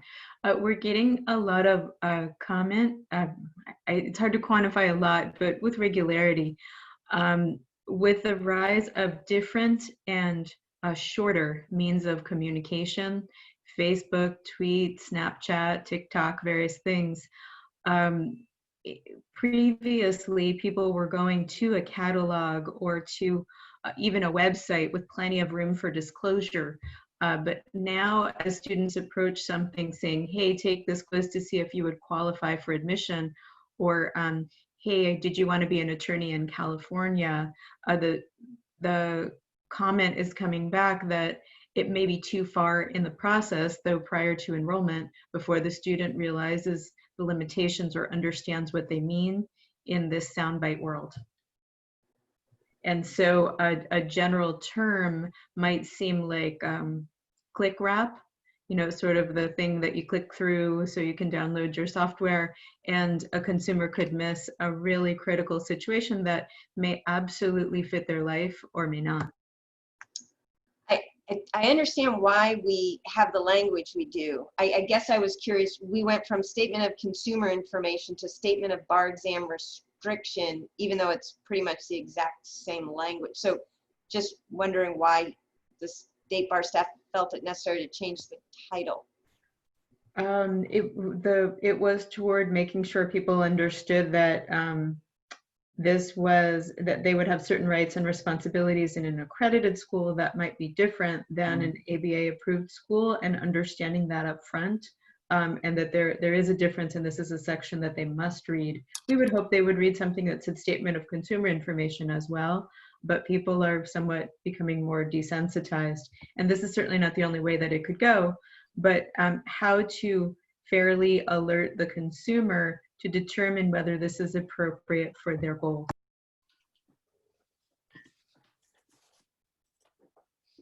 Other thoughts on and as I understand it, what you'd want us to do is publish that title, Statement of Bar Examination and Restriction, along with that language. Is that what you're saying? Yes. Is the point here that many people who might be considering going to law school think that if they admit to a law school, they'll graduate and become lawyers? Is to provide them information that might not necessarily be the case, depending on the data or the outcomes of a particular school. Well, not so much that, not so much the pass rate, but rather that they may not qualify to take the bar exam in other states now or in the future. And sometimes that's not understood even by someone who has graduated, believing that even after practicing for a while, that will become available to them, which is true in certain cases, but not others. So it's really that bar exam restriction that will not go away, as opposed to a pass rate, which can be handled with data.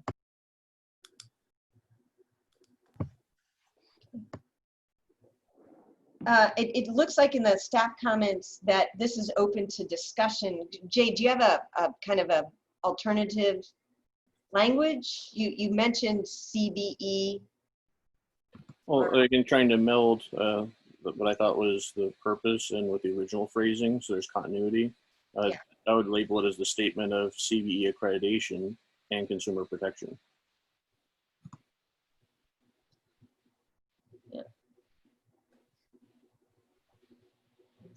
Other people have a strong reaction to this language?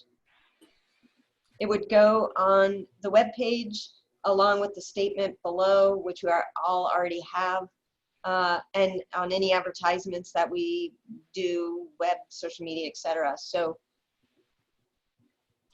people comfortable with it? Yeah, I feel much better. I didn't have it up before, so that's why I was confused about the purpose of it. But this is one of those things that the committee can require the specific language and require it to be delivered, prominently, for example, on the web page and the like. And it's easily done and should be done.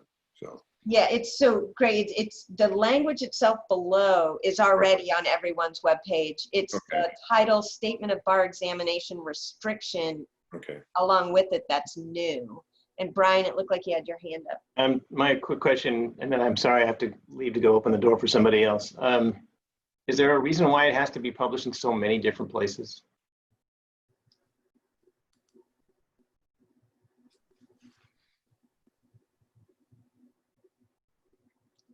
It looks like Natalie looks like she's pondering that. Okay. All right. I wasn't sure if that was for me. Sorry. Oh, I mean, and it seems to be the staff's recommendation, right? It changed it to not just the web page, but not particular page on the website, but not also our application and the enrollment agreement page. So anything that's on our website, our advertising, our consumer information page, and at the application stage, and when they enroll. That seems a little overkill. So the application and enrollment, those were suggestions that came in, and I don't have the figure handy, but someone indicated that they did that at their school. And Oh, we may already, but those who don't, I don't know. It's not a big deal. I just wondered why we have to have it in so many places. And you know, one thing we could do is this could be something that could be assigned off on the side to make sure that there's a, you know, a consistent package so that the schools understand. I mean, the most challenging that I see sometimes is that because the State Bar of California is about public protection, sometimes students get the impression from seeing that a school is State Bar accredited that it must be a school that would allow them to take the bar exam nationwide because the State Bar does protect them. No, I have no trouble with the disclosure. I'm clear that we need to do it, and I like doing it. I'll be right back. Sorry. Yeah, no worries. Jay, did you have another comment?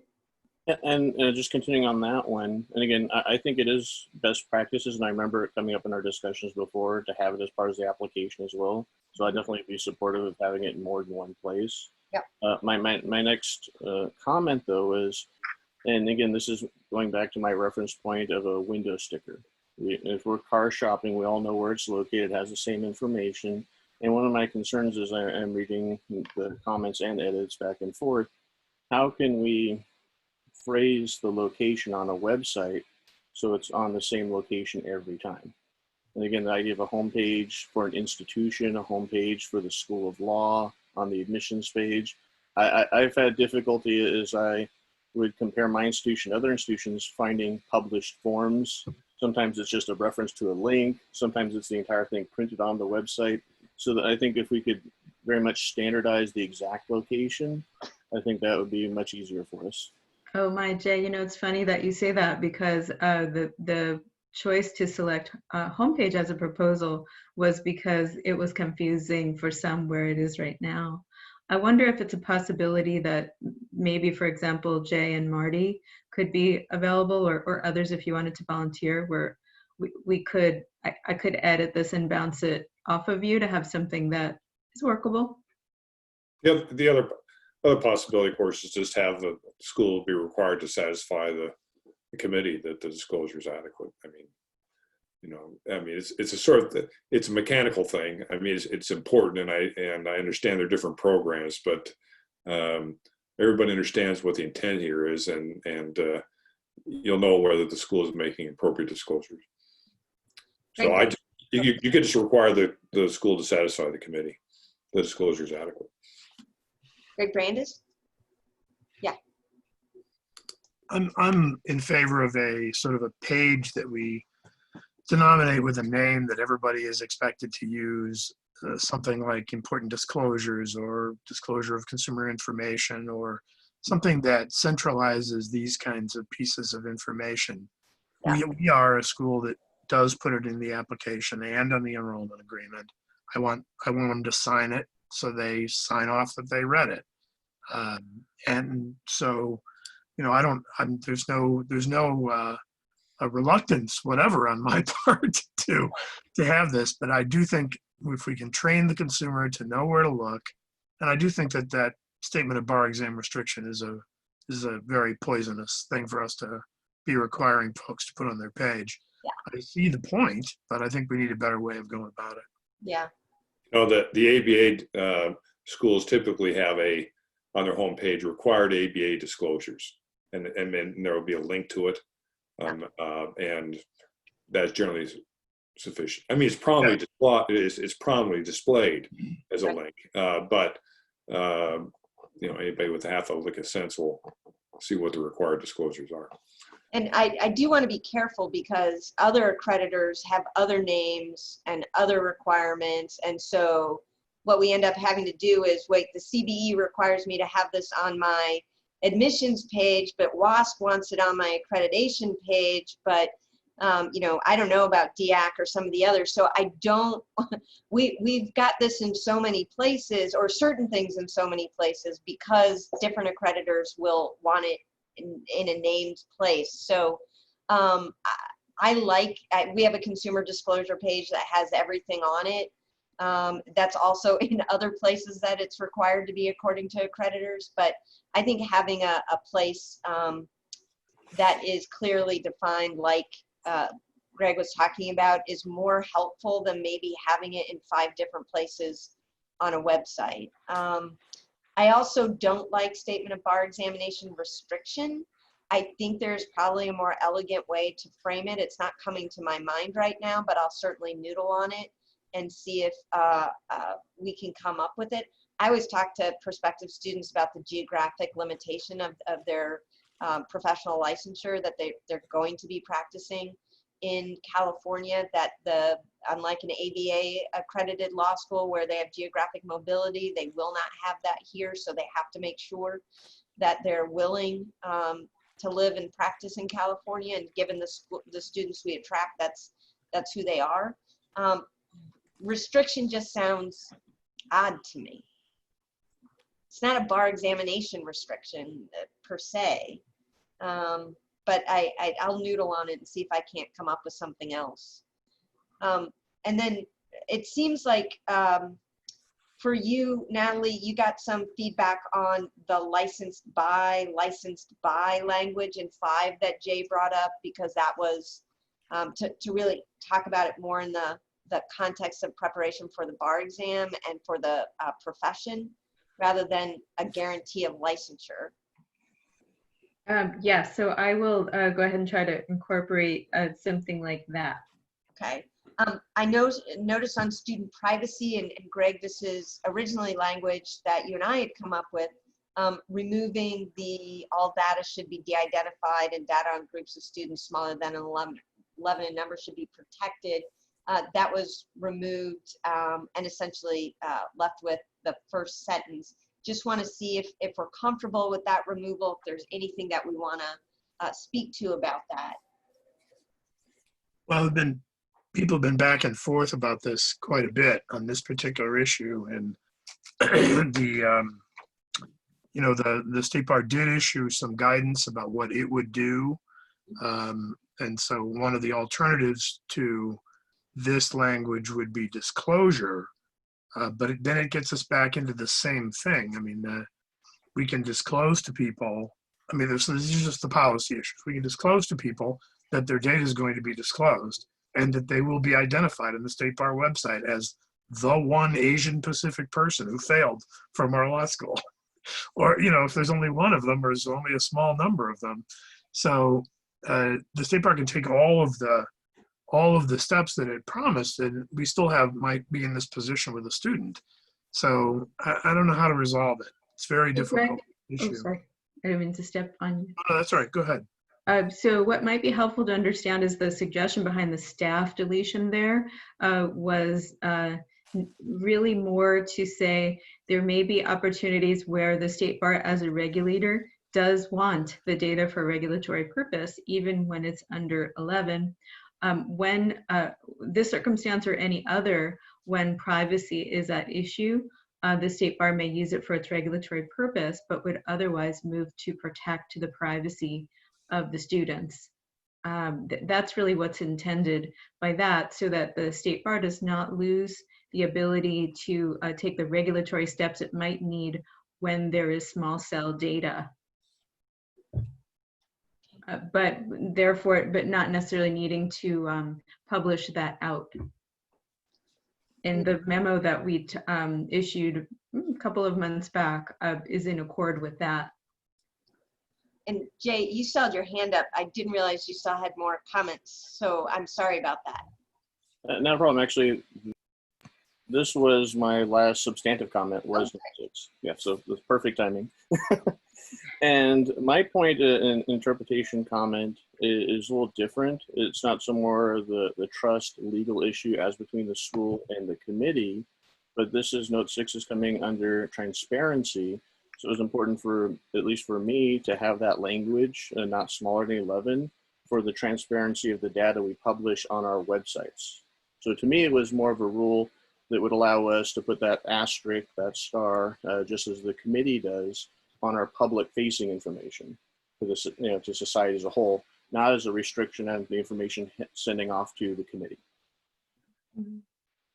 And I think what I would say with that is I'd like an opportunity to confer with council a little bit more, because there are schools that are small enough such that the consumer may not be able to know results, whereas there are other schools where that's not an issue. They can get plenty of sense. So I like to just get a little bit more information, but hearing and understanding the concerns raised here as part of that. It didn't look like there were any staff edits in the next provision.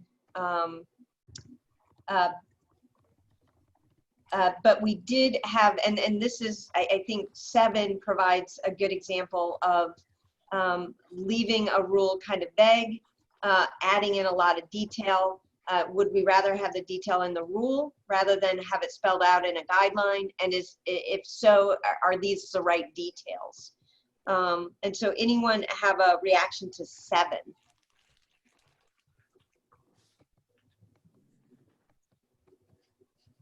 Well, Marty?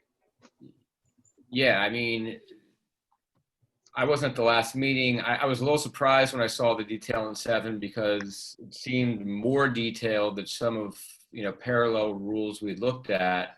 So I kind of wondered why this one was an example where it seemed to drill down to a lot more detail than others. I'm not opposed to having a lot of these things. I mean, we're going to continue to publish most, if not all of this anyway. I assume most schools will.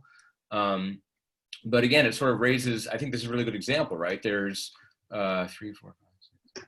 There's 10 bullet points here of things that have to be included in the academic standards.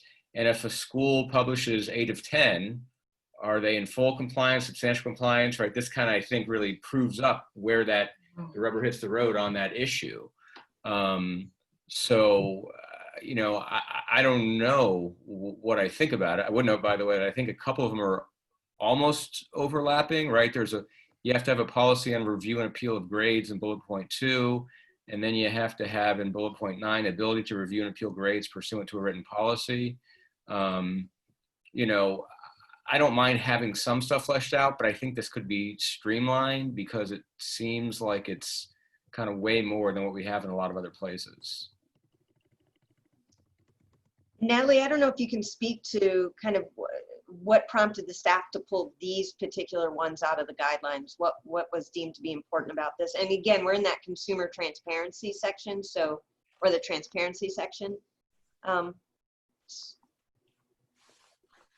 Yeah, okay, so really 2 things. In this part, it was more about trying to get to a world in which the vast majority of things that the school had to do were encompassed within the rule, and things that if a school did not do them would be a problem. So having a way to telegraph to the public, hey, if you go to this school, these things will be in place. But also being able to work with the school and say, hey, we're noticing this is not in place right now. And this is another area where with frequency in inspections, there are adjustments that need to be made. So that was the thinking behind it. This is only one of 2 places where quite a lot of detail was proposed to be added back. The other being admissions. And those elements that were added back were all requirements, any of which being ignored could result in a student completing their JD but not being able to take the bar exam.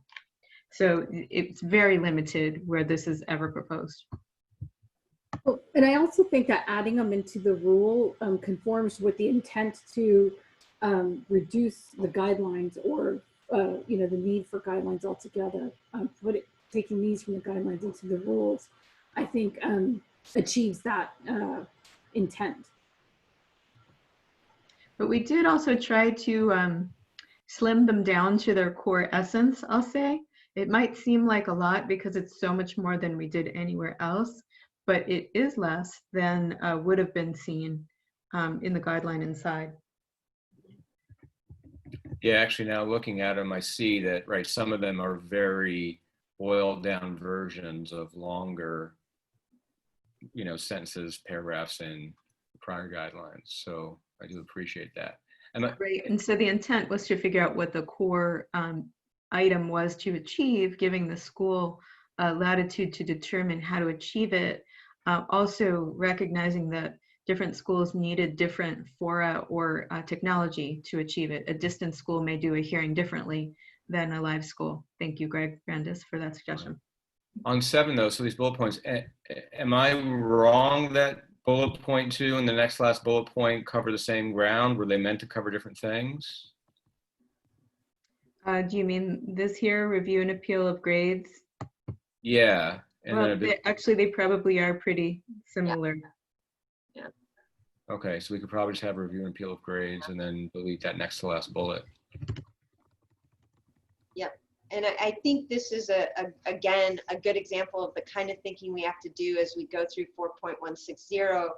To the extent that we write a rule that is broad with lots of flexibility and the excitement of being able to innovate within that, or not have homogeneity among all the schools, it leaves open the need potentially to create guidelines. And then we're back to that kind of dual thing. So we'll have to think carefully. And to me, this tends to be, this is about transparency.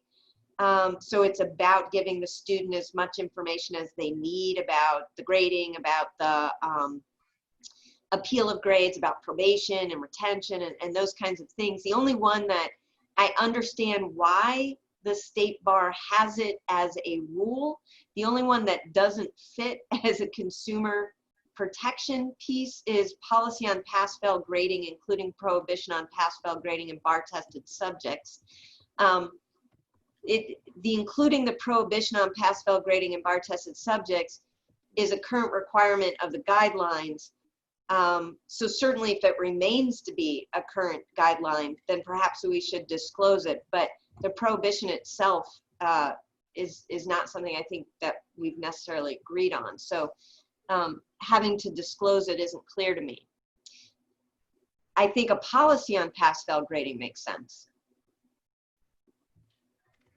But I'd take out including prohibition on pass-fail grading in bar-tested subjects simply because that's not there. Yeah, Greg. Well, I wanted to ask, does the staff or the committee feel strongly about that particular provision? That strikes me again as one of these that accreted over the years, probably from some circumstance, and it may not even be a policy anybody cares about anymore. They care about it. Okay. Okay. I mean, I know it was a lot of the conversation around the emergency rulemaking, but honestly, that I don't remember the committee talking about it much at all. You know what would be helpful? In their conversation, it didn't seem like anybody gave a hoot. That seems to me more maybe something the staff really cares about, which is okay. I just am trying to find out. I don't think that's the case, but what would be helpful is that I think that everyone, for various reasons, is taking a closer look at the role of pass-fail grading at this time. And it would be helpful to know what the CSBARS members feel, either themselves or what they feel is the pulse of the Cal schools or pedagogy in general. It would be interesting just to have some thinking, possibly from each of you on this, so that we could get some background. Because I think there hasn't been a deep dive thought about this for a long time, and now suddenly there is intense scrutiny on this issue. That's a better way of saying what I was saying, Natalie. Sorry for interrupting, but that is exactly what I was trying to get at. I think it's time to kind of examine the question of it. Again, I apologize for the interruption. No, we're a good team. I mean, I can just say in 20 seconds, to me, this is a perfect example of something that if you have a minimum pass rate and you can get your students to pass it, I don't care if you get them to pass it for pass, fail, or graded, your standard to pass might be what requires an A- in a school. So, that's something I feel like we shouldn't be getting under the hood. if you can get them through and get them successful, you must have been doing something right. Jackie? Yeah, great. Thank you. Yeah, I was going to suppress my remarks by saying this is kind of heretical, but are we saying that the school has to have a policy for reviewing and appealing the grades? Or are we saying that they have to review and appeal grades? I mean, there are good reasons why not to even allow that. I mean, for example, the bar examination, you don't want to be changing grades after the grading has been done for a whole host of reasons related to the psychometrics of the pass-fail line and like. So I think we're getting pretty far into the business of the schools and their academic freedom here.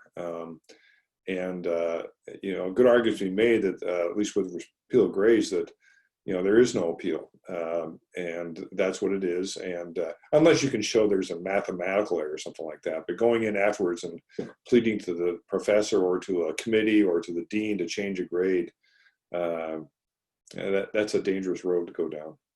I mean, I shouldn't say dangerous road. That exaggerates, but it's problematical. Yep. Thank you, Greg. I did want to, it looks like not a lot of changes to others. 8B, just some, and C just had some, looks like minor changes to the actual hearing. And specifically, it sounds like responding to the desire to have an electronic one available. Any concerns about that?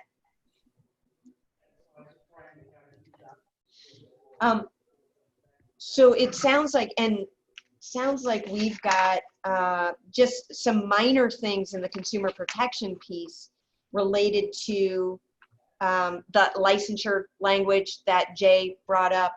I welcome everyone to kind of think about how can we communicate about the geographic limitations of the degree in terms of licensure in a way that doesn't sound so, I don't know, awful. Otherwise, I think we're in a pretty good place with this, just with that cleanup. So we've really kind of tackled A, we've tackled D with some cleanup, and B and C is something that we'll address in June. So we're almost to the end of our time together, right? We're set to end at 3, correct? We are, and Jackie, I wanted to propose, in the interest of having helpful material available for the CSBARS, is it possible to raise teams of 3 for those 2 sections so that we could do some deep dive edits before June to bring you something that will hopefully be as complete as what we saw with transparency and DEI? I think it might be a good investment of time. Are you talking about the 4.170? No, you're talking about 4.160 B and D, I think, actually. Oh, B and D. Okay, not going back to what Yes. we did. Yeah, Student absolutely. success and prep for licensure. Yeah, so I'd like people who feel passionate about what they've seen so far and really would like to dive in. So when we come to student success, Marty? Yeah, who'd like to join Marty with that one? I would. Okay, so Marty and Jackie. Thank you, Jackie, for taking on that role. Marty and Jackie on that one, and then on D on C is the oh, we already did C, right? Excuse me. D is for preparation for licensure and professionalism. Jay, I know that's something that you took on originally, but I already have you potentially on 2, so I'm sensitive to that, and given your time limits. But wanted to throw it out to you because I know you've spoken passionately about it. Sure, I have no problem. Okay, so you'll take a look at D. Greg Murphy, would you like to join Jay in working through that? Sure. Okay, great. We can add a 3rd person to that if we'd like. Anyone who also wants to jump in on that? Okay, all right. Okay, so what I've got, I do just want to kind of round out with the public attendees, if you have listened to what we've said, things have jumped out, you want to provide your comments, I really encourage you to let Natalie know, and so that those would get to us and inform what we'll be doing in the interim between now and the June meeting. Just to remind people, we've got on the 4013B, Marty, along with Greg and Brian, are kind of going to tackle that piece. On 4012C, and that's that core that's new, those core rules that we're talking about, which will inform a lot. Greg is going to start that. Jay is going to join him. But I think Greg Brandis? Yeah. Yeah, sorry, Greg Brandis. Okay. Jay is going to join him, and I think just by default, Marty will be joining as well, because that gets incorporated into that 4.170 that we have Marty and Greg working on. Greg Brandis working on. Brian, you're going to send us the work that you already did on substantial compliance. You'll send that to Natalie, so we can have that inform the discussion. Should that just go to Natalie only at this point? Yeah, because that way we don't run into any Bagley-Keene issues with okay. communicating with the company as well. I'm sorry to interrupt, Jack. I know you're going through the list, but I did send to Natalie what I had drafted up on the good. And I thought that ought be shared with those working on the core principles or whatever that's going to be courses. Absolutely. Okay. And then we just cleaned up the B and D teams. So Natalie, you and I had talked about, and this actually came from Marty, using Google Docs as a way for the teams to work together on one set document. Did you talk with anyone about the ability to do that? Yeah, well, so what we certainly can do, I'll tell you what we can do and what we may be able to do. What we can do is set up pods where you can edit a shared Google Doc together within your team of two. If you have a team of two, we can invite a third if it makes sense, or that may be the chair. What I'm trying to figure out is how or when we could assemble a more full document for everyone to look at, and that may be along the way, or that may be a document in preparation for the June meeting with more time to prepare for that June meeting before the June 18th timeframe. So potentially giving a minimum of several weeks, if not more. Right. So hopefully, while this is fresh in everyone's mind, we can hop on the Google Doc and be doing the lion's share of the thinking over the next 1, 2, maybe 3 weeks to get that full document, full sense all together. Here's what I'm going to recommend. So I'm assuming, Natalie, working backwards, we have our June 18th meeting that we need to post no later than June 8th. Yeah, let me pull up a calendar for you. I have one, but yeah, All right. that's 10 days. If we wanted the committee to have time to review stuff well in advance, do people feel comfortable that they could complete the portion of the work that they're doing by May 11th?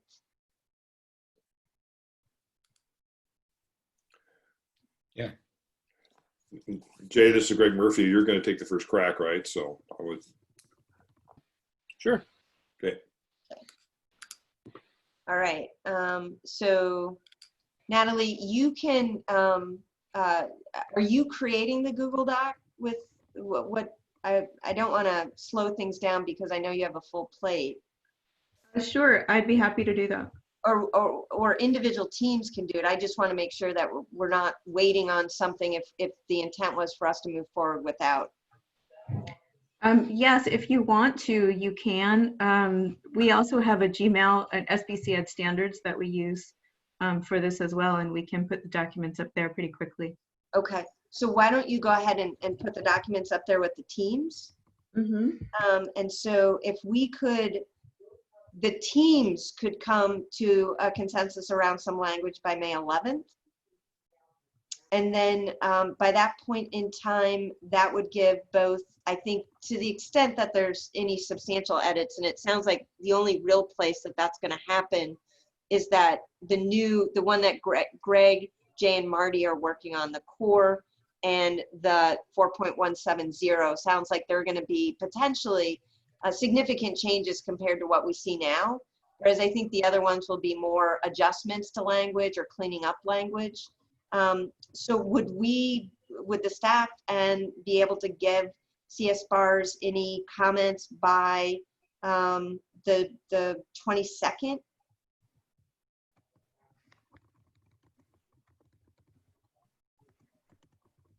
Yeah, because I know you guys aren't really doing anything between now and, great, okay. Then we post on the 8th, right, or the 9th? Right. Because the hope would be that we would feel confident when we left the June meeting to actually be able to say this, even if disagreement still exists, this is the package of rules that we feel confident presenting to the CBE in August. So we want to make sure that we have identified and areas of comment that we really need to discuss in June. Yeah, if I could chime in real quick, Jackie. Yeah, I just wanted to take a poll, I guess, of the committee and see like what their time constraints are. I know you've had to adjust your institutions to more distance learning. There's a lot going on with the bar administration. So I'm just trying to get a gauge of if the timeline works for you or any impact this is seeing. As mentioned earlier, the moral character had to have an extension because of, trickle effects. So I'm just wondering how this is impacting you, just so I could be better informed as a member of the committee and I could be of service to you guys as well.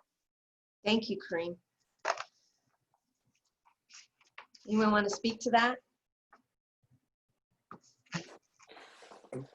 Not substantively, but who's ever doing the calendar, you might want to mark that our committee meeting is on the 18th, right? Yeah. And it's anticipated that will be by Zoom also. Is that correct? Yes. It was originally scheduled as a live meeting, but I don't know if Amy or Audrey would have any other suggestion than that this would also be by Zoom. I think that's what we should plan for. I think we should plan all of them to be by Zoom. Yeah, work under that presumption for sure. Okay, thank you, Audrey. Greg Brandis? Well, I was just going to address the prior question about disruption for Kareem. And I'll just, I will say that we are already an online school, right? So in terms of delivery and in terms of the mechanics, we didn't have to recreate a whole curriculum in the last 2 months and figure out how to do exams and all the rest of that stuff. And we've still been extremely busy dealing with individual student situations, kind of framework fallout issues for faculty. It's all, even just for us, it's all the stuff around it. And then for any of the fixed facility schools having to go and create all that, and I can't imagine. So I have great sympathy for the disruptions, and I very much appreciate the delay that's already been put forward, which helps us tremendously, and we don't have all the problems everybody else has. And I would just say that as we get deeply into this, there's still a lot of moving parts here. So I would hope there's an openness that if, as we get there, we say there's just not enough time. Thank you, Greg. Brian? Yeah, I just want to tell Kareem that, we had to start everything from scratch.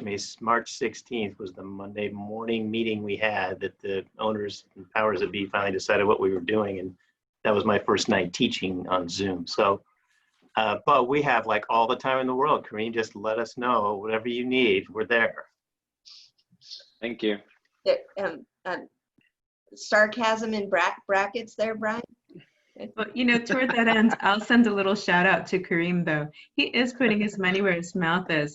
While homeschooling 3 beautiful children, working on an online degree himself, being in service to the committee and maintaining his career, he also piloted online inspections, and he's working on this project.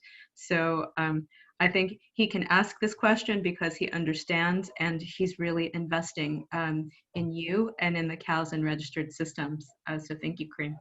Thank you, Kareem. Thank you. Jay, did you want to add anything? No, I think actually it's where you started off with. It's not so much the numbers, but the people, and almost becoming an unlicensed therapist for staff, students, faculty, and family. Yeah. Yeah. That sounds like the law I did in law practice. Exactly. Yeah. And Kareem, I really appreciate the question.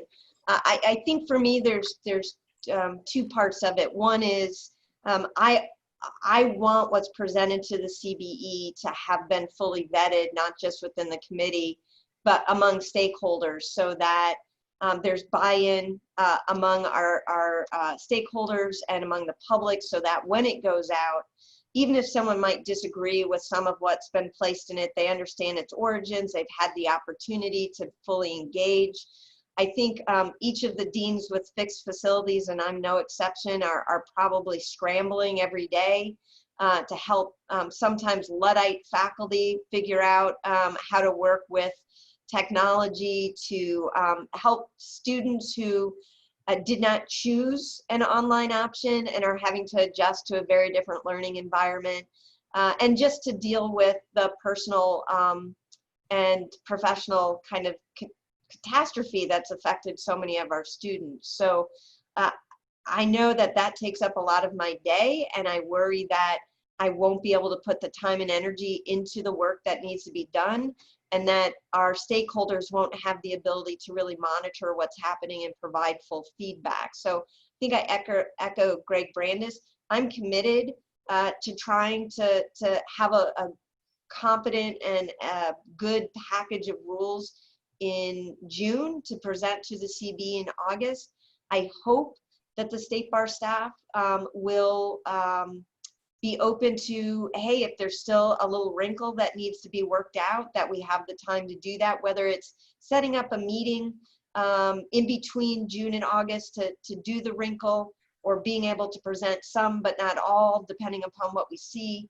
But I really do, this is an enormous undertaking. We're not changing one rule, we're changing the entire structure of what we're doing. Granted, we're borrowing from some of the guidelines, but we're also creating things from scratch and really trying to think about how to do this differently and do it better. And I just don't want to rush that, and certainly don't want to rush it with a global pandemic with catastrophic economic consequences happening as well. So I appreciate the question. And Natalie's heard this from me, sometimes in a more shrill and strident voice than I'm using right now. So I appreciate her patience with me as I panic on the phone with her sometimes. Thanks for the question. Thank you.